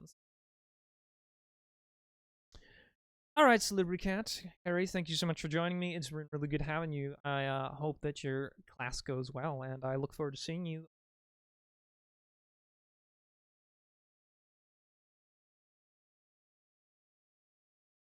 Actually, I'm just gonna give a quick shout out for anyone who does not know who Celebrity is. Harry Wyckoff, excellent individual. You should definitely check them out. Later.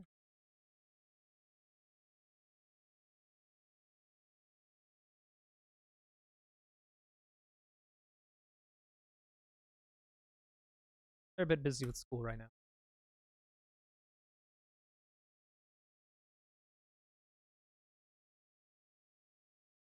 Right. So, for those who haven't been a part of this very much, just a reminder, this is always collaborative.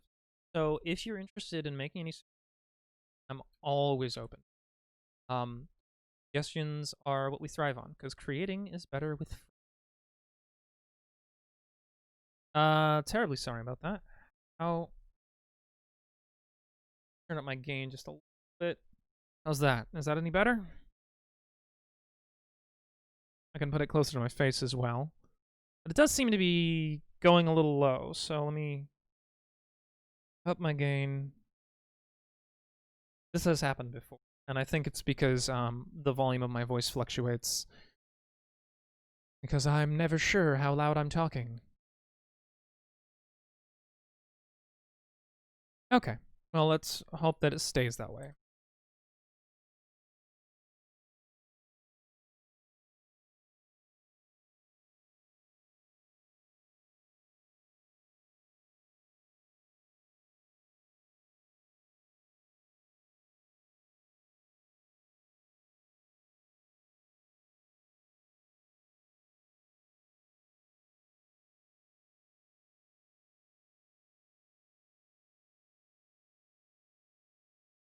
All right, so I think we're getting pretty close to. I'm starting to feel pretty satisfied with this area, around the around these hills. Starting to feel like it's getting good.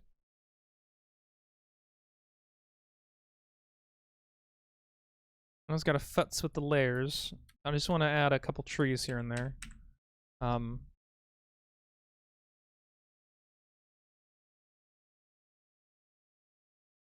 Got some different shaped trees too.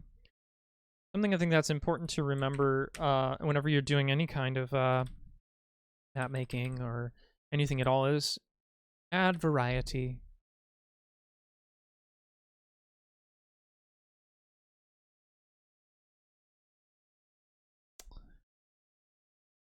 Let's just shrink that down, make it a lot smaller.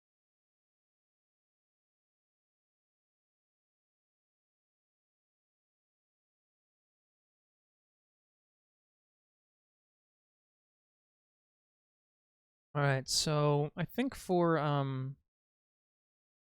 this coastal plains area that we were kind of hinting at,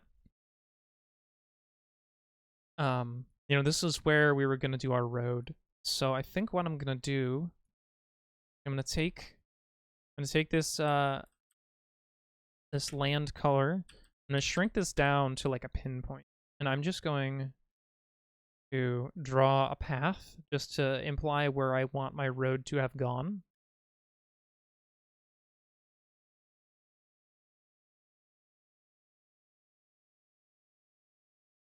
Hills. And we don't want to keep drawing it like that, so we're just gonna tap along. And I think I'll end it there. I just want an idea where that cursed section of the road is that we built. And I'm gonna take that same color. I'm gonna up the size, and I'm going to lower the opacity back down. And I'm just gonna click along it.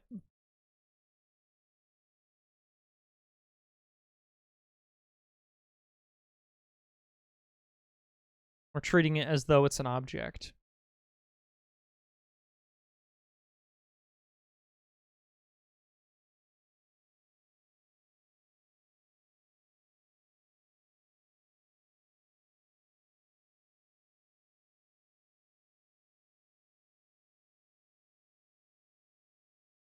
You can always go back in and fix this later too.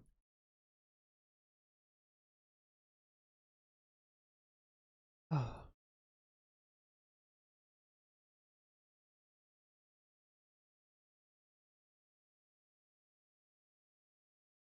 Alright. I'm gonna take this this land yellow one that I was using for grasses over here, and I'm going to kind of drop some dots in here and there, around the outside of this.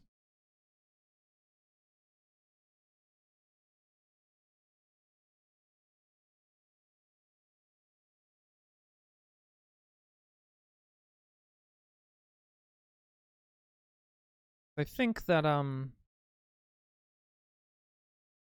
this yellow color is, those more dry prairie grasses, and that those become more prevalent as we get outside of the rain shadow. So I'll use a path real quick to demonstrate. So our weather patterns in this map, we decided they kind of move from the southwest to the northeast. So as a result of that, we we have this rain shadow right here. There's this, a lot of water gets caught in these mountains, and it's why that forest is so verdant. But you have more than just that. You also have, weather patterns continuing to move that same direction. So things that don't get caught in the rain shadow, they get caught here in this Wellspring Peaks area as well. So you get these two very verdant areas due to these basins. But then it creates this dry patch on the savannas. So we're kind of working with that. Trying to work with that, trying to make certain that we know that this is a prairie over here, and that we mirror the colors and textures of a prairie as much as possible. Okay, so I'm going to take my brush tool with the green. I'm going to bring back up my opacity, and I'm just going to click along our path, because I want it to be broken. I don't want it to be perfect. I want it to be dots.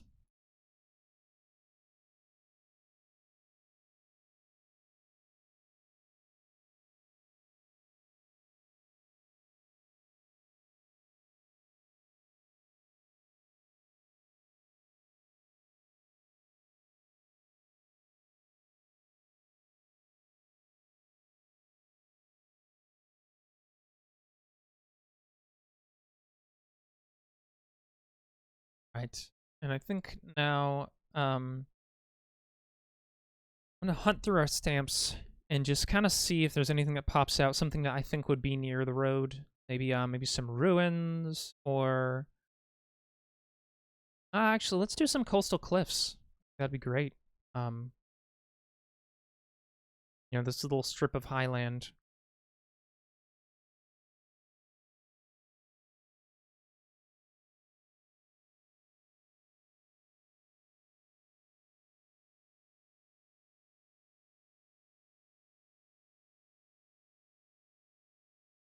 And we'll resize these in a minute. I'm just kind of gonna choose some of the more common cliffs that we're gonna see.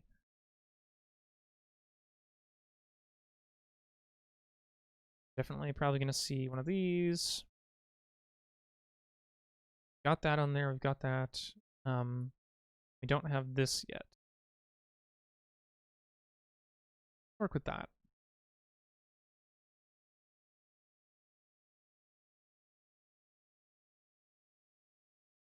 And something to bear in mind is that you can always stack these. If you want them a specific height, you can always add layers of them. But of course, you should always have some variation whenever you can. Otherwise, it gets boring. Too repetitive. Need another one of these. Rotate that.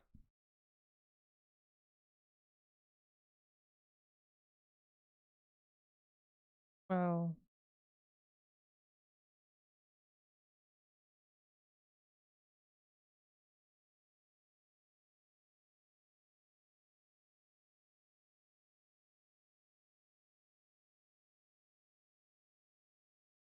I think that I am gonna probably shrink down.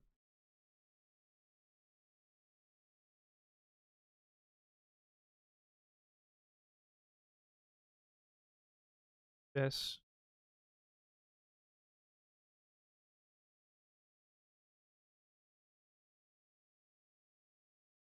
Yeah, I think that. Give some little strands here and there.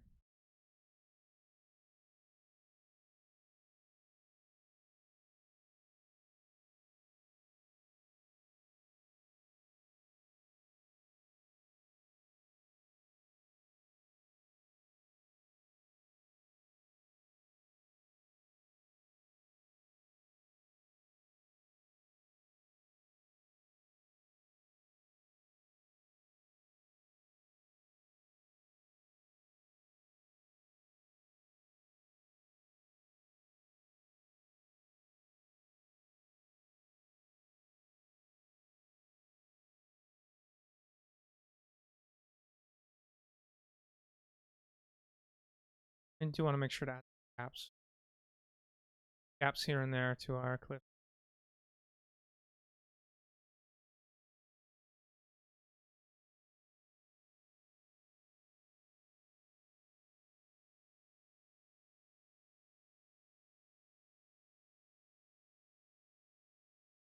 Areas where there's a more gentle decline. I think we can add one right here too.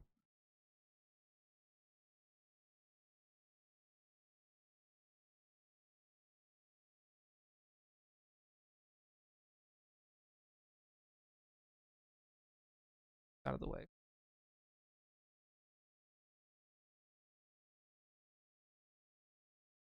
Maybe we'll do this. Rotate it. Lit. God, I've been staring at this too long. My eyes are starting to think these look like eyebrows. Help! Too much map making. SOS.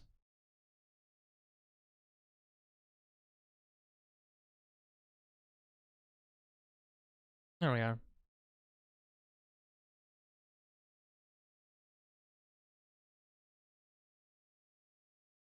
Okay. Wait.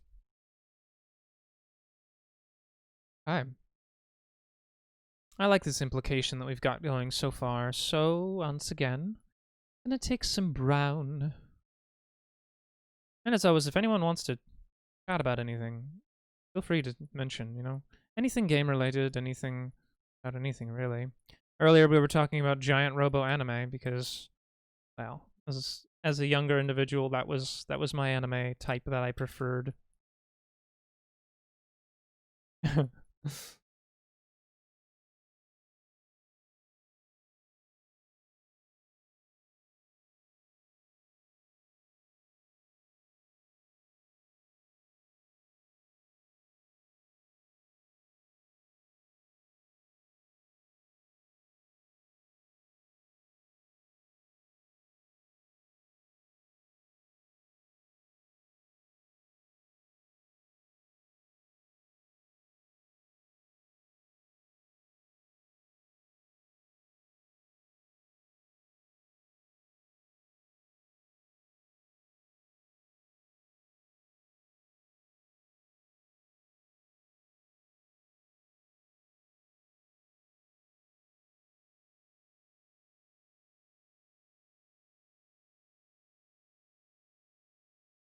So something that I'm doing to the cliffs is I'm making sure to hit the actual stamp itself along its base. So that way we're making sure that where the stamp fades into alpha layer and just reveals the background, that it's dark. Otherwise it'll look weird and like it's floating, and we don't want that. And then I'm going to kind of trace along the tops as well. And we will go back in with other colors, and I'm leaving a gap, a gap so that there's some bright color there. And we will go back in with other colors to make sure that it doesn't look too monotonous. But we want that to stand out. We want it to pop in a big way. And I'm also adding darkness to the slopes a little bit, where I think maybe individuals might have traveled down onto the strands.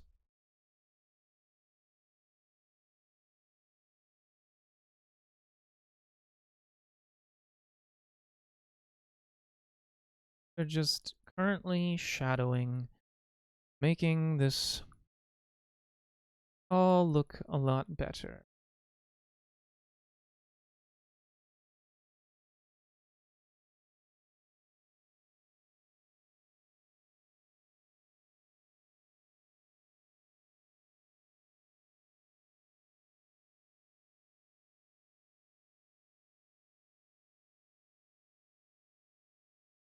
I think I'm actually really enjoying those tiny little pops of bright green amidst the yellow. It looks like patches of grass.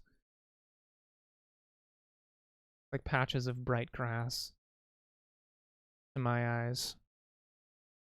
So I think what I'm going to do next is I'm going to take some of that land yellow color, and we're going to drop in patches of that along the tops of these cliffs. Because, rocky and sandy areas tend to be quite a bit drier than than areas that are lowlands where water gathers, or highlands where water runs off a lot tend to have much more robust grasses and plants. We want that implication, I think, quite strongly.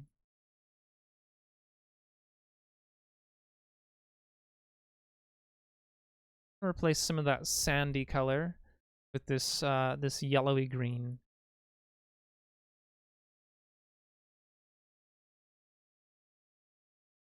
Bring the opacity up much higher so that we get it in brighter patches.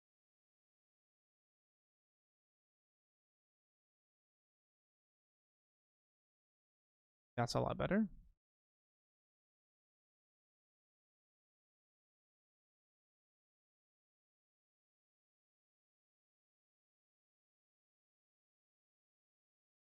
And as you can see, I'm kind of clicking on top of the dark color. I'm muting it out a little bit, making it significantly more smudged.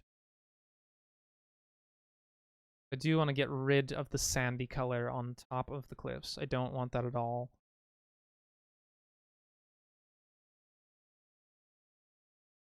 It was initially a part of the coastline, but we don't want that implication. Not sand up here. If it was sand, it would have collapsed long ago. You need plants in order to create sufficient baseline for no erosion. You need plants.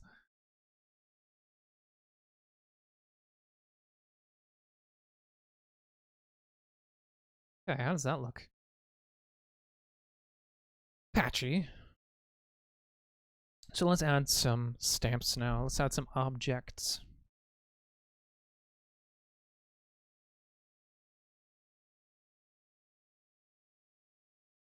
I think we need stones of some sort. There's also flowers, which we haven't really added. Flower bushes. I think we can add some bushes up here.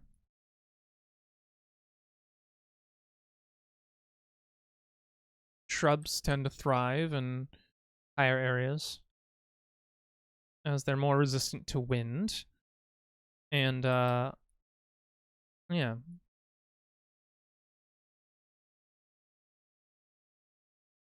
There are very few trees, but the kind of trees that usually grow up high are kind of spindly, I feel like. Certainly not sequoias. The sequoias do grow in dry areas. Oh shoot, that's not what I wanted. We have rocky plateaus, caves, which we're going to add at some point. Take a look at all of the fun things we have. Hide. Hide.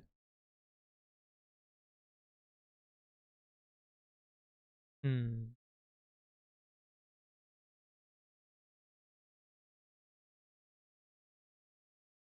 those still watching, as you can see, there are a lot of great stamps in here. Lots of things for civilization and the natural world.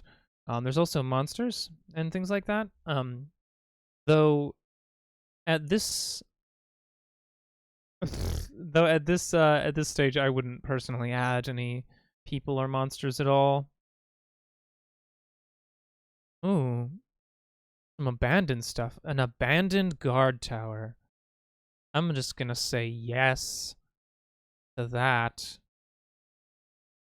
Sounds great to me.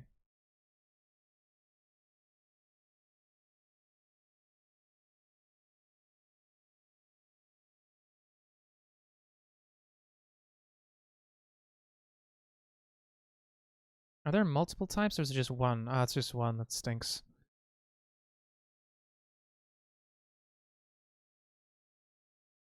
Or abandoned inn?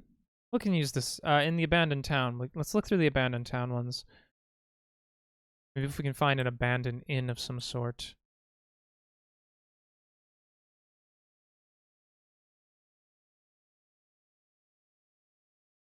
What was once thriving inn, now completely abandoned. The road has fallen silent. Driven out.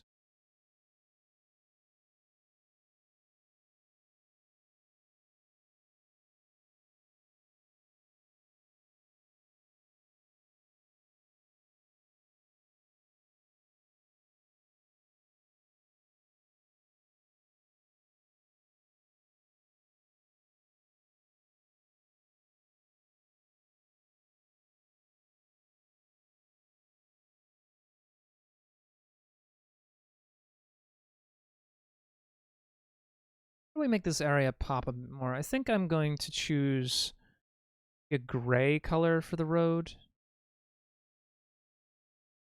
Let's try this. And I'm going to shrink this back down. I'm going to raise my opacity all the way up, so that way we can just add some dots here. I click along where the road would be.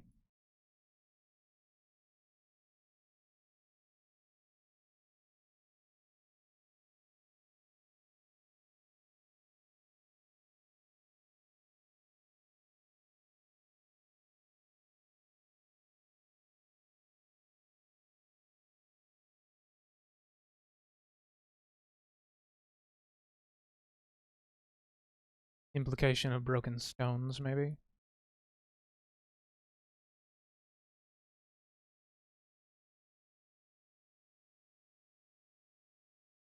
I like this because it gives us a question.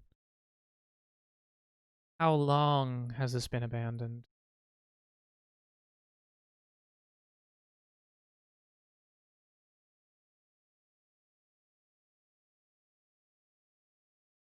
For how many years has this been in decay? You know?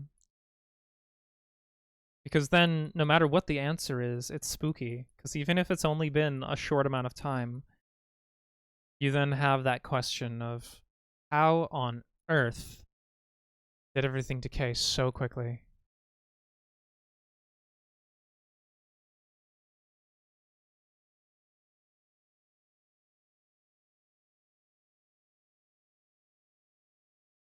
I think I'm going to add another stamp alongside this, just to make it more interesting, make it look fused together.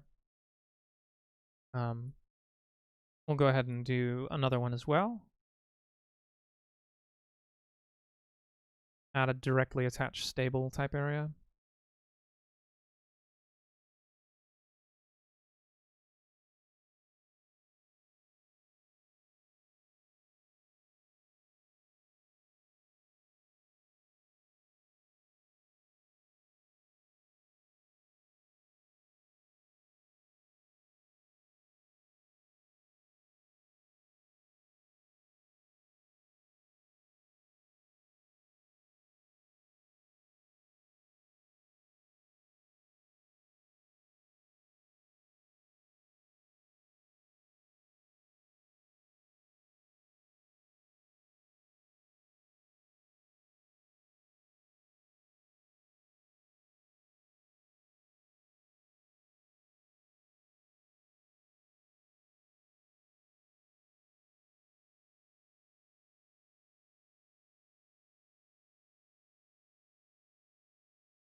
All right, I think that's quite enough there for now.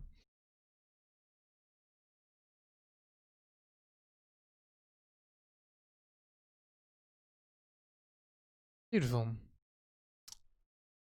And the last touch will be just touching up the shoreline. Still want that shore to pop ever so slightly. I'm just gonna go back in with that bright sandy color. I think I'm gonna change the settings for the map itself, which ultimately has to do with the background.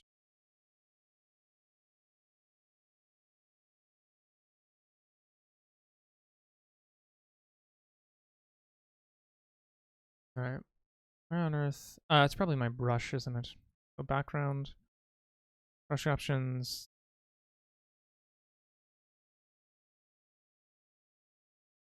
Might be foreground, actually. Lying. Alright, so we want our mask effect.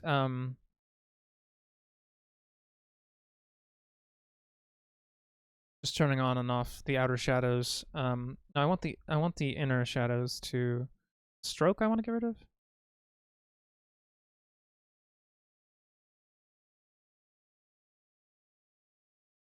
Really making Incarnate struggle here. I'm gonna save my progress.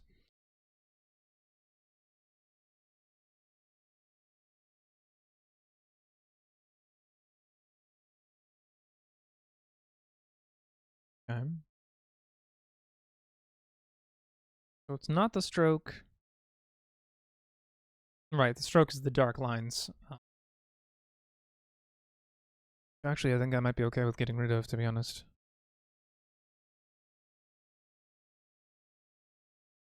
Ah, it's the inner shadow. That's what I wanted to get rid of. Let's re-add the stroke to that.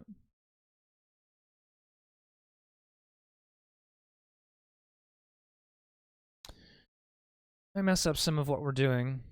Let's change the stroke color. A little more sandy. Lighter. Okay. Oh, I like that a lot better, actually. I'm going to leave that as it is. And save it. We'll fix the lot.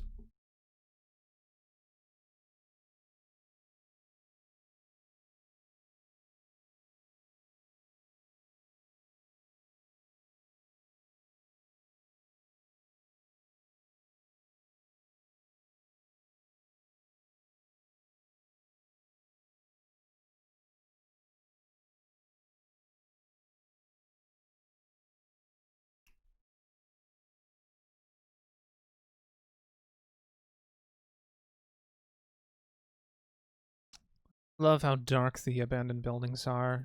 But I suppose they're alright. Those don't just pop enough, so I'm gonna make sure to outline those in their completion.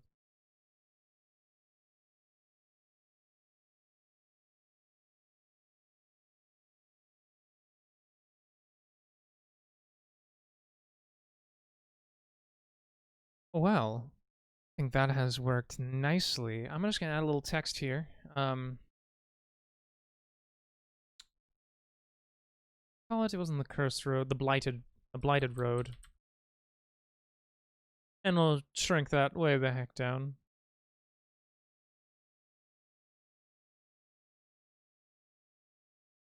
Bring it up a couple layers. And let's add a shadow.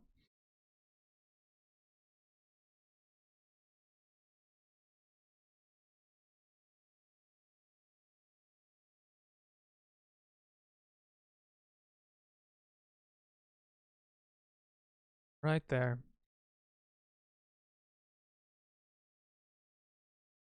Cool.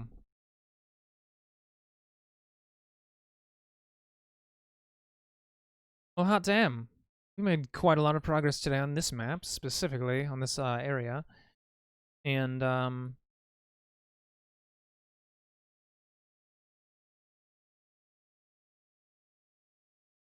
guess now we have to consider the next area.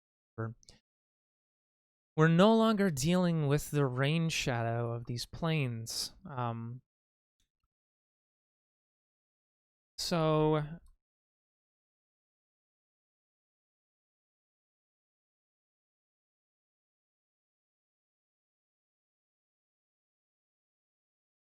I think we can definitely continue to add more foresting to it.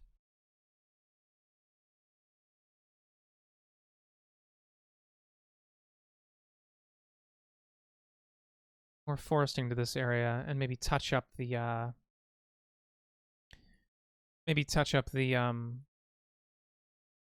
touch up the river there, the little stream. We're still technically dealing with the Wellspring Peaks. So let's add some hills, some trees, and just kind of make that a little bit more living. Other than that, how is everyone feeling?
I'm just sorry I've gone so quiet.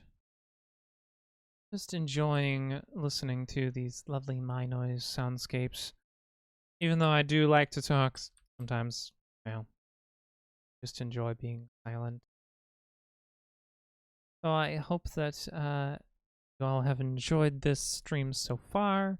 And if you have, definitely follow Gehenna Gaming, because we offer all kinds of things, all kinds of delightful streams. Some of them relaxing, some of them a little more horror oriented.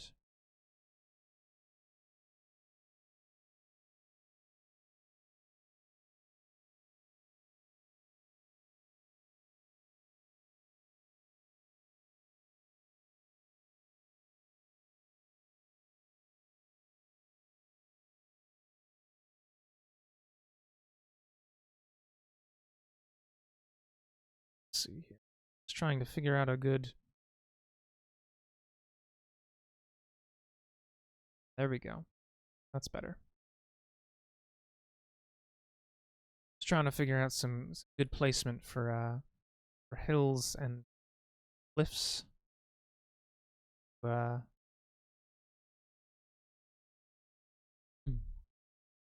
make better use of these the natural landforms that can occur with water.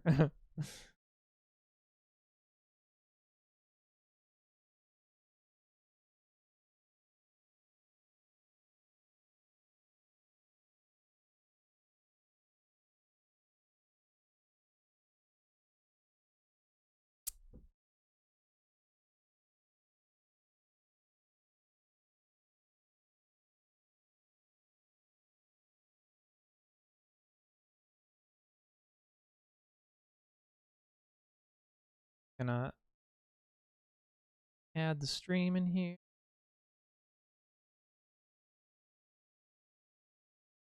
And I'm just probably gonna end it right there. Yeah, the stream that is. Do this, and then I'm going to do an add landmass, like along the edge of the cliff to fix.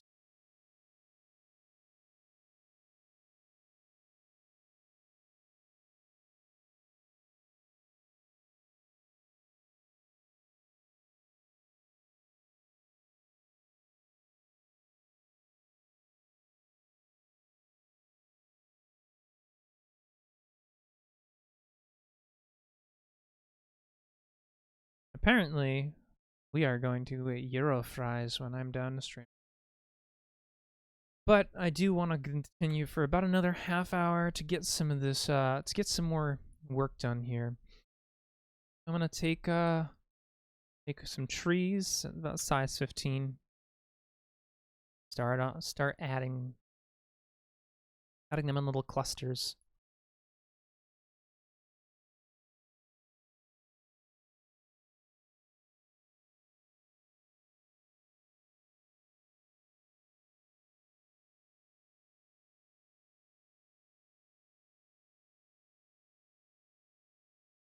That's the one. This right up front over here, so that the stream just disappears under it. And that's ultimately what I want. Is I want the stream to seem like it just disappears into the mountains, because it is, after all, just made of runoff.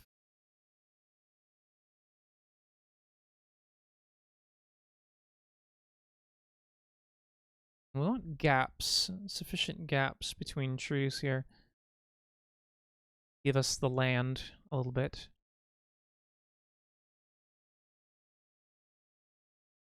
Let's add a couple more copses of trees around the edges.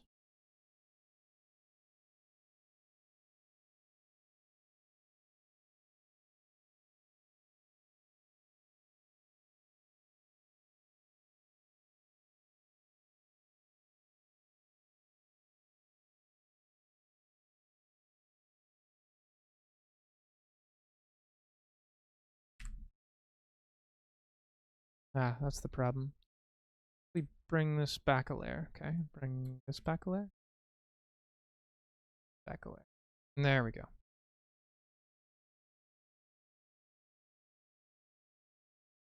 Better. Yeah, I wanted this to be between these a little bit. That nice implication. Put some more trees.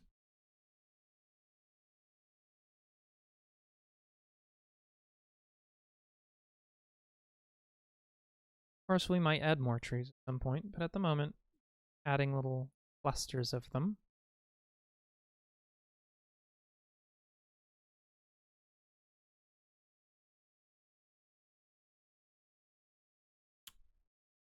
This back a layer, bring this back a layer.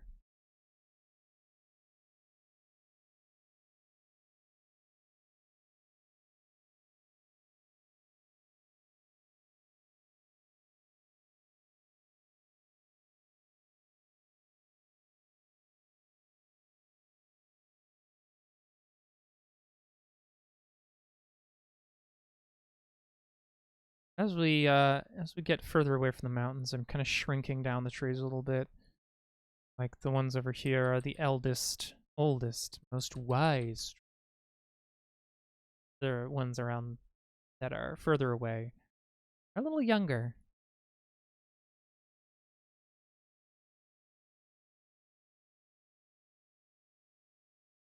And that variation adds a sense of depth to it.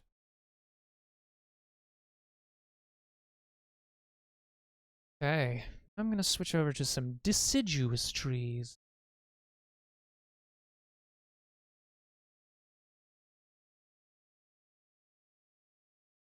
The wrong type of tree. That's the right type. Those are swamp trees.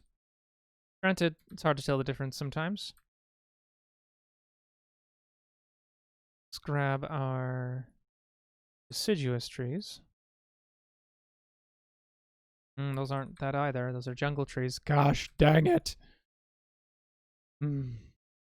There they are. Probably read the labels, huh? But, oh well. We got it fixed.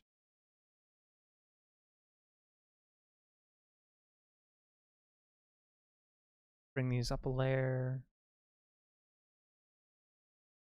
Gonna kind of start adding them in here and there. In with our pines. Because they can all coexist just fine.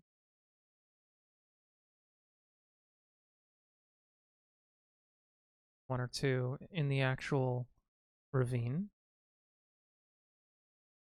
The deciduous trees love water.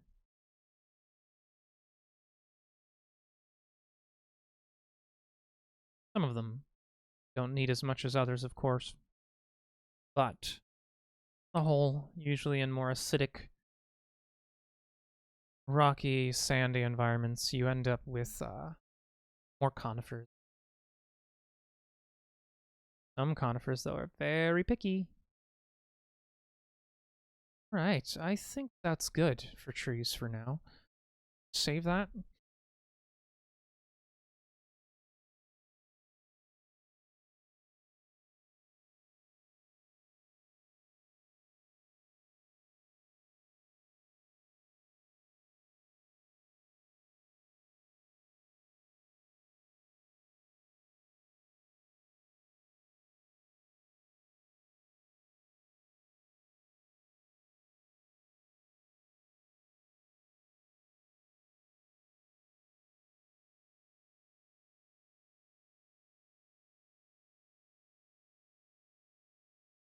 I think I'm gonna try and add all the elements I need to before doing shading because, well, it can get a little interesting. I'm gonna use the Rocky Plateaus set because they're a color that's I think much closer to what we want. I'm gonna shrink a lot of them down quite a bit.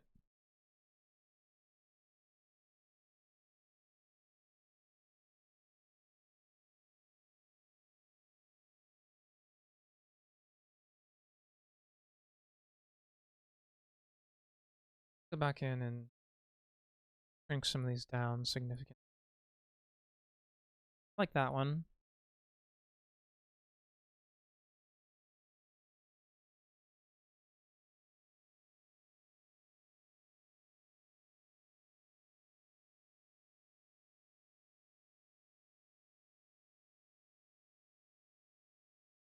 Quite good.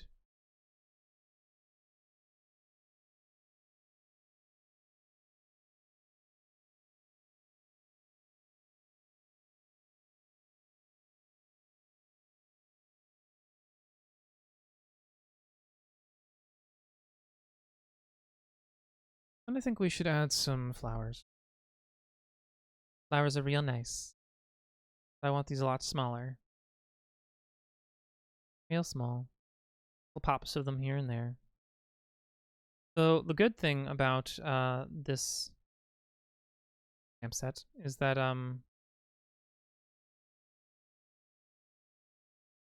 excuse me, is that a lot of the unless you go in and manually resize them, a lot of these won't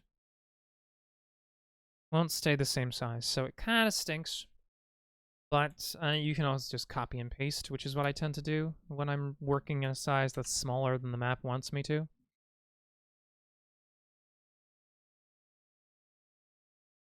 I'm liking the idea of this here being kind of a grassy, open area. And I'm trying to vary the fauna, or the flora, rather. So, added some flower bushes, add some standing flowers like that. There's like this. Down. Put them back.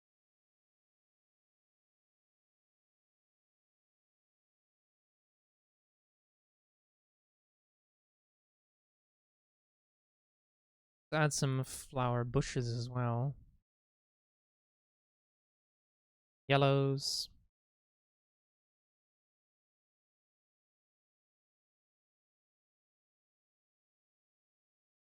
And can't forget grasses.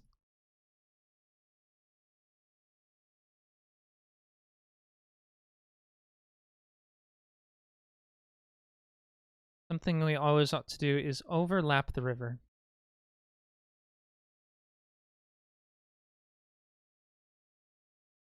Always a more powerful statement to overlap your overlap because it adds depth.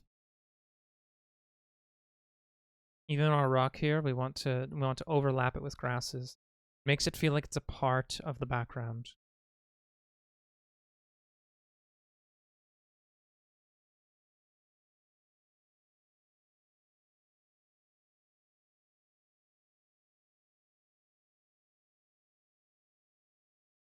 We'll add some regular bushes too.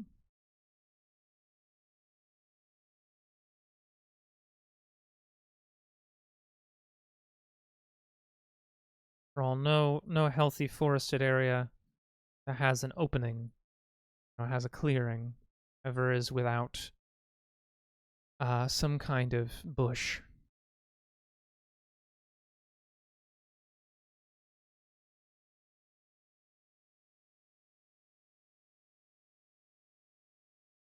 I think it'd be interesting to add a couple dead trees in here. For no reason other than the stark contrast between the flowers and the dead trees is very pretty. And now a spooky looking dead tree. Over here. What is there? We don't know, but we can certainly find out. What else? What else? What else? What else?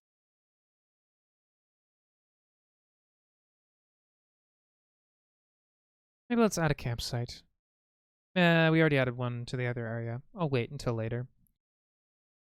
Okay, I'm going to call that good for now, and going to start doing our shading.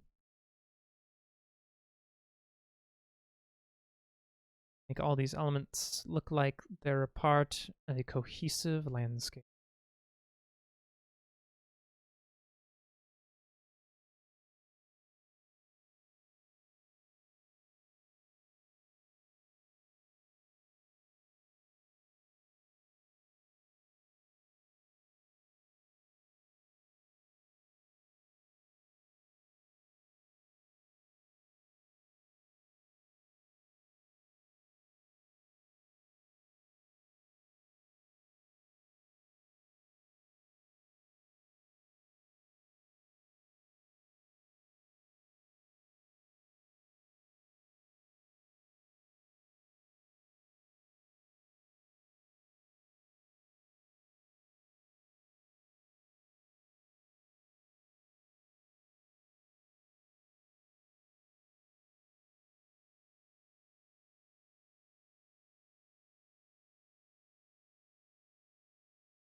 I always keep doing that. I don't actually need to click on the little magnifying glass in order to actually move the map. I just need to hold space. Okay, I like that a lot. Quite a lot, actually. Starting to feel a lot more like a cohesive land. Starting to feel alive to me. I'm going to take some bright green and add some pops in. Now, let's actually take a moment to just kind of look at it. Zoom out. That looks really nice. I mean, we haven't, maybe, you know, maybe in the future we'll remove some of the forest from the lighted forest area to add more depth to it. I think for the moment, the mystery that is added to the forest by there just being so many trees adds that element of, like, there's nothing here that civilization has created. Save for that monument. But yeah, this looks real nice. I'm excited. This gives me so many pops of ideas in my own head.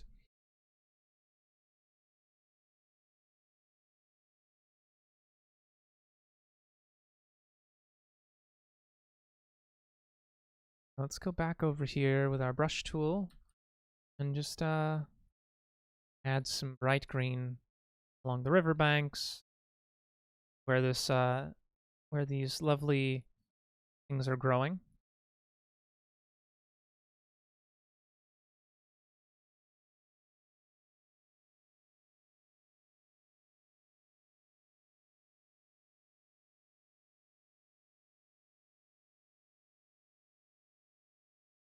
Along the tops of the cliffs. Because we want the tops of the cliffs to pop, I'm just tracing along the very top of them with that green. So that even though there is dark colors, like right in here, you've got that bright green as well. Really, really making the cliffs stand out a bit. But also look alive, verdant, green.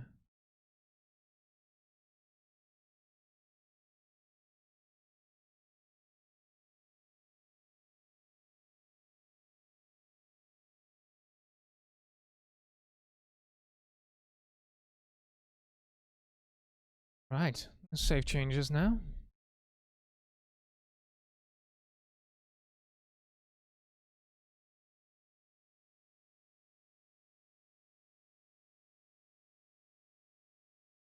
Yeah.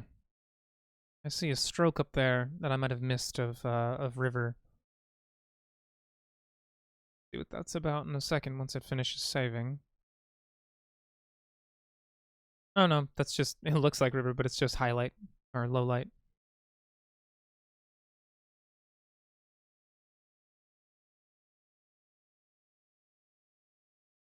Well, that's gorgeous. So what I was thinking is that maybe we'll add, we've got a village over here, so I'm thinking maybe there's farmland over here, and maybe there's a farmland over here as well. Because you do need a lot of farmland to support a population.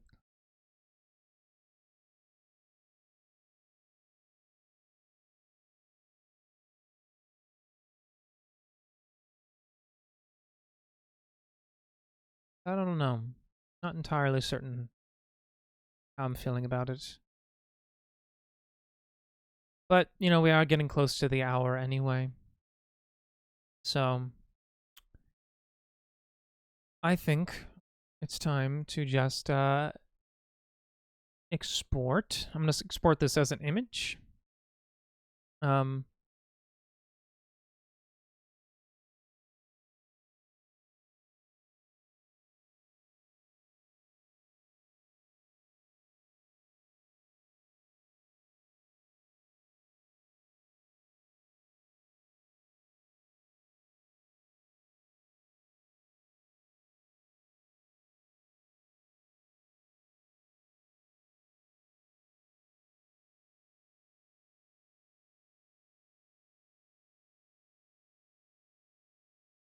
Something I'd like to do before we end today is fix the Wellspring Peaks thing. I might move this down for readability. but I don't necessarily like that either. Maybe we'll just hover it above it.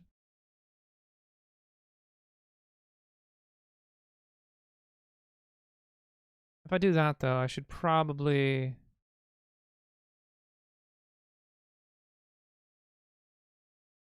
go to objects,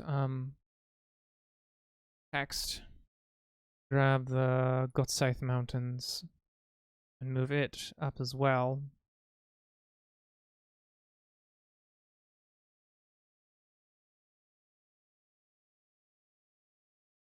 I don't really like that. I think that looks bleh.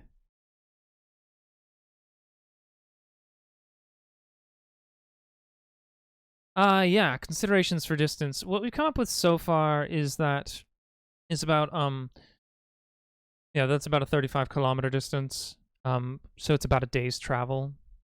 So this bad boy right here was about a day's travel. I'm not certain if I'm satisfied by this distance. But yeah, this is about a day's travel worth of time was our estimate. So, you know, this is just a little over a day's worth of travel along the Blighted Road.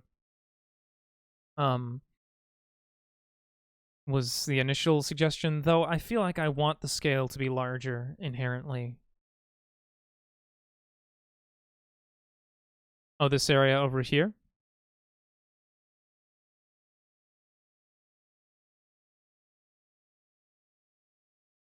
Yeah, I agree. I was honestly even thinking of removing some of these cliffs and fanning it out a bit more, so that way you have a much larger area for farming. Maybe even moving the mouth of the river to the east a bit. That way, we kind of created a very large area that maybe it's the breadbasket of the region.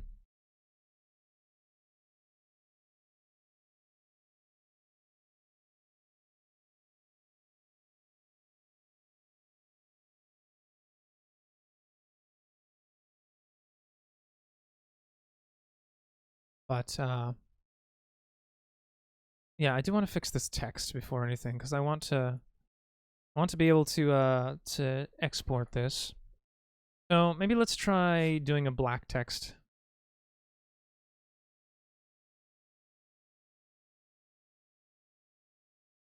Do a shadow as well.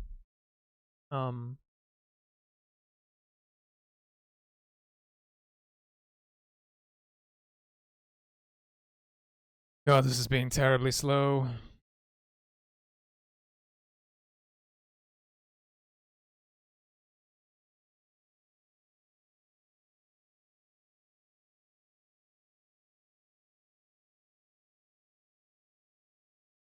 That's the only problem is after you've been working in Incarnate for a while, you do kind of need to get out and then get back in.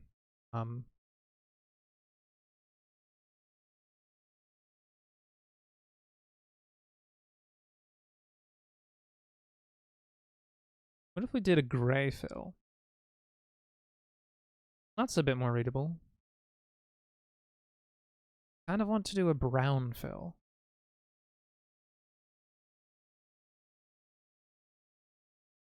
Ah, that's the problem. Discord is downloading an update without my permission.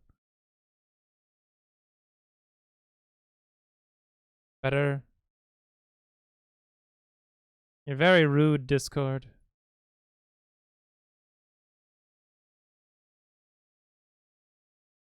Be a little bit more into the red territory. Actually, what if we did a what's a color that's not on the land? Blue. Blue isn't really on the land. See about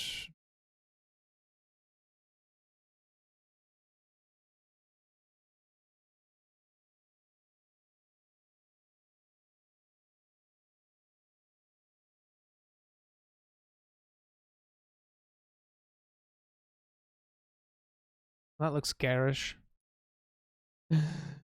Ah, maybe I need to change the text. Let's try or the font. Let's try a different one. Oh, I am Fell English is an option? I love I am Fell English. Single case. It's one of my favorite Google fonts.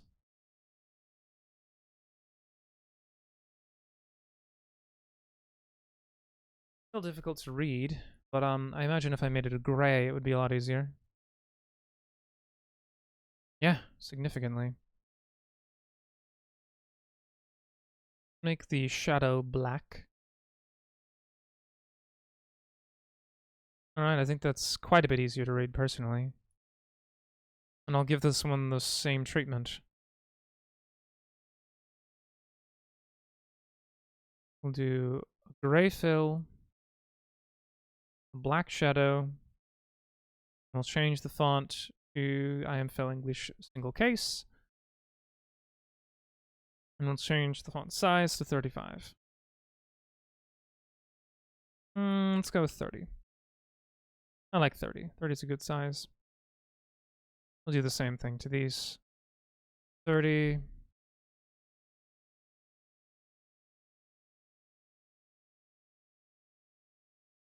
I wonder if I can just up the blur in a big way.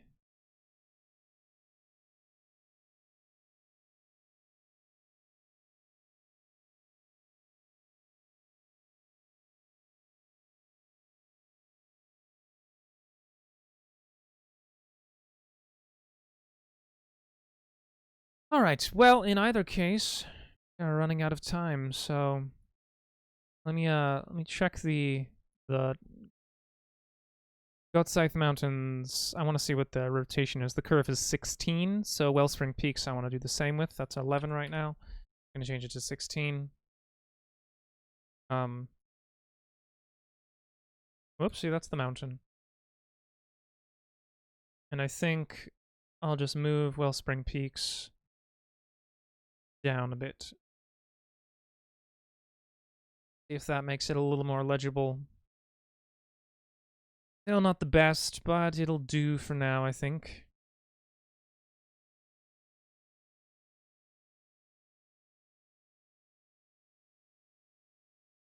White does work better, but with the black shadow. Alright, so we'll do white. Beautiful. Alright, well thank you everyone who joined us for this extra long session of Worlds and Crafts Midday Maps. It has been a blast. I had fun talking with you all. I had fun making maps, and I look forward to when we can continue making more things. Do remember that at this current moment we are supporting the D&D's The Red Opera. It's not official D&D content, but it is content for Dungeons & Dragons 5th edition.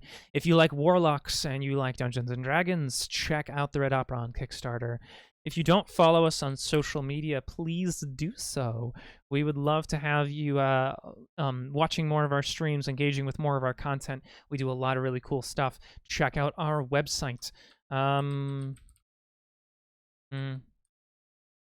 I don't think we have it. Okay, so either way, go to www.gehennagaming.com and check out our stream schedule to see what we've got up and coming. Beyond that, feel free to join our Discord if you like. We are very friendly people, and we're very talkative. We try to facilitate a inclusive and sensitive and consent-driven community where we have space for people to talk about all kinds of things. So, yeah, check us out. Join us. Have a conversation, and let's be friends. So, once again, thanks for joining me today. And remember, creating is better with friends. Have a lovely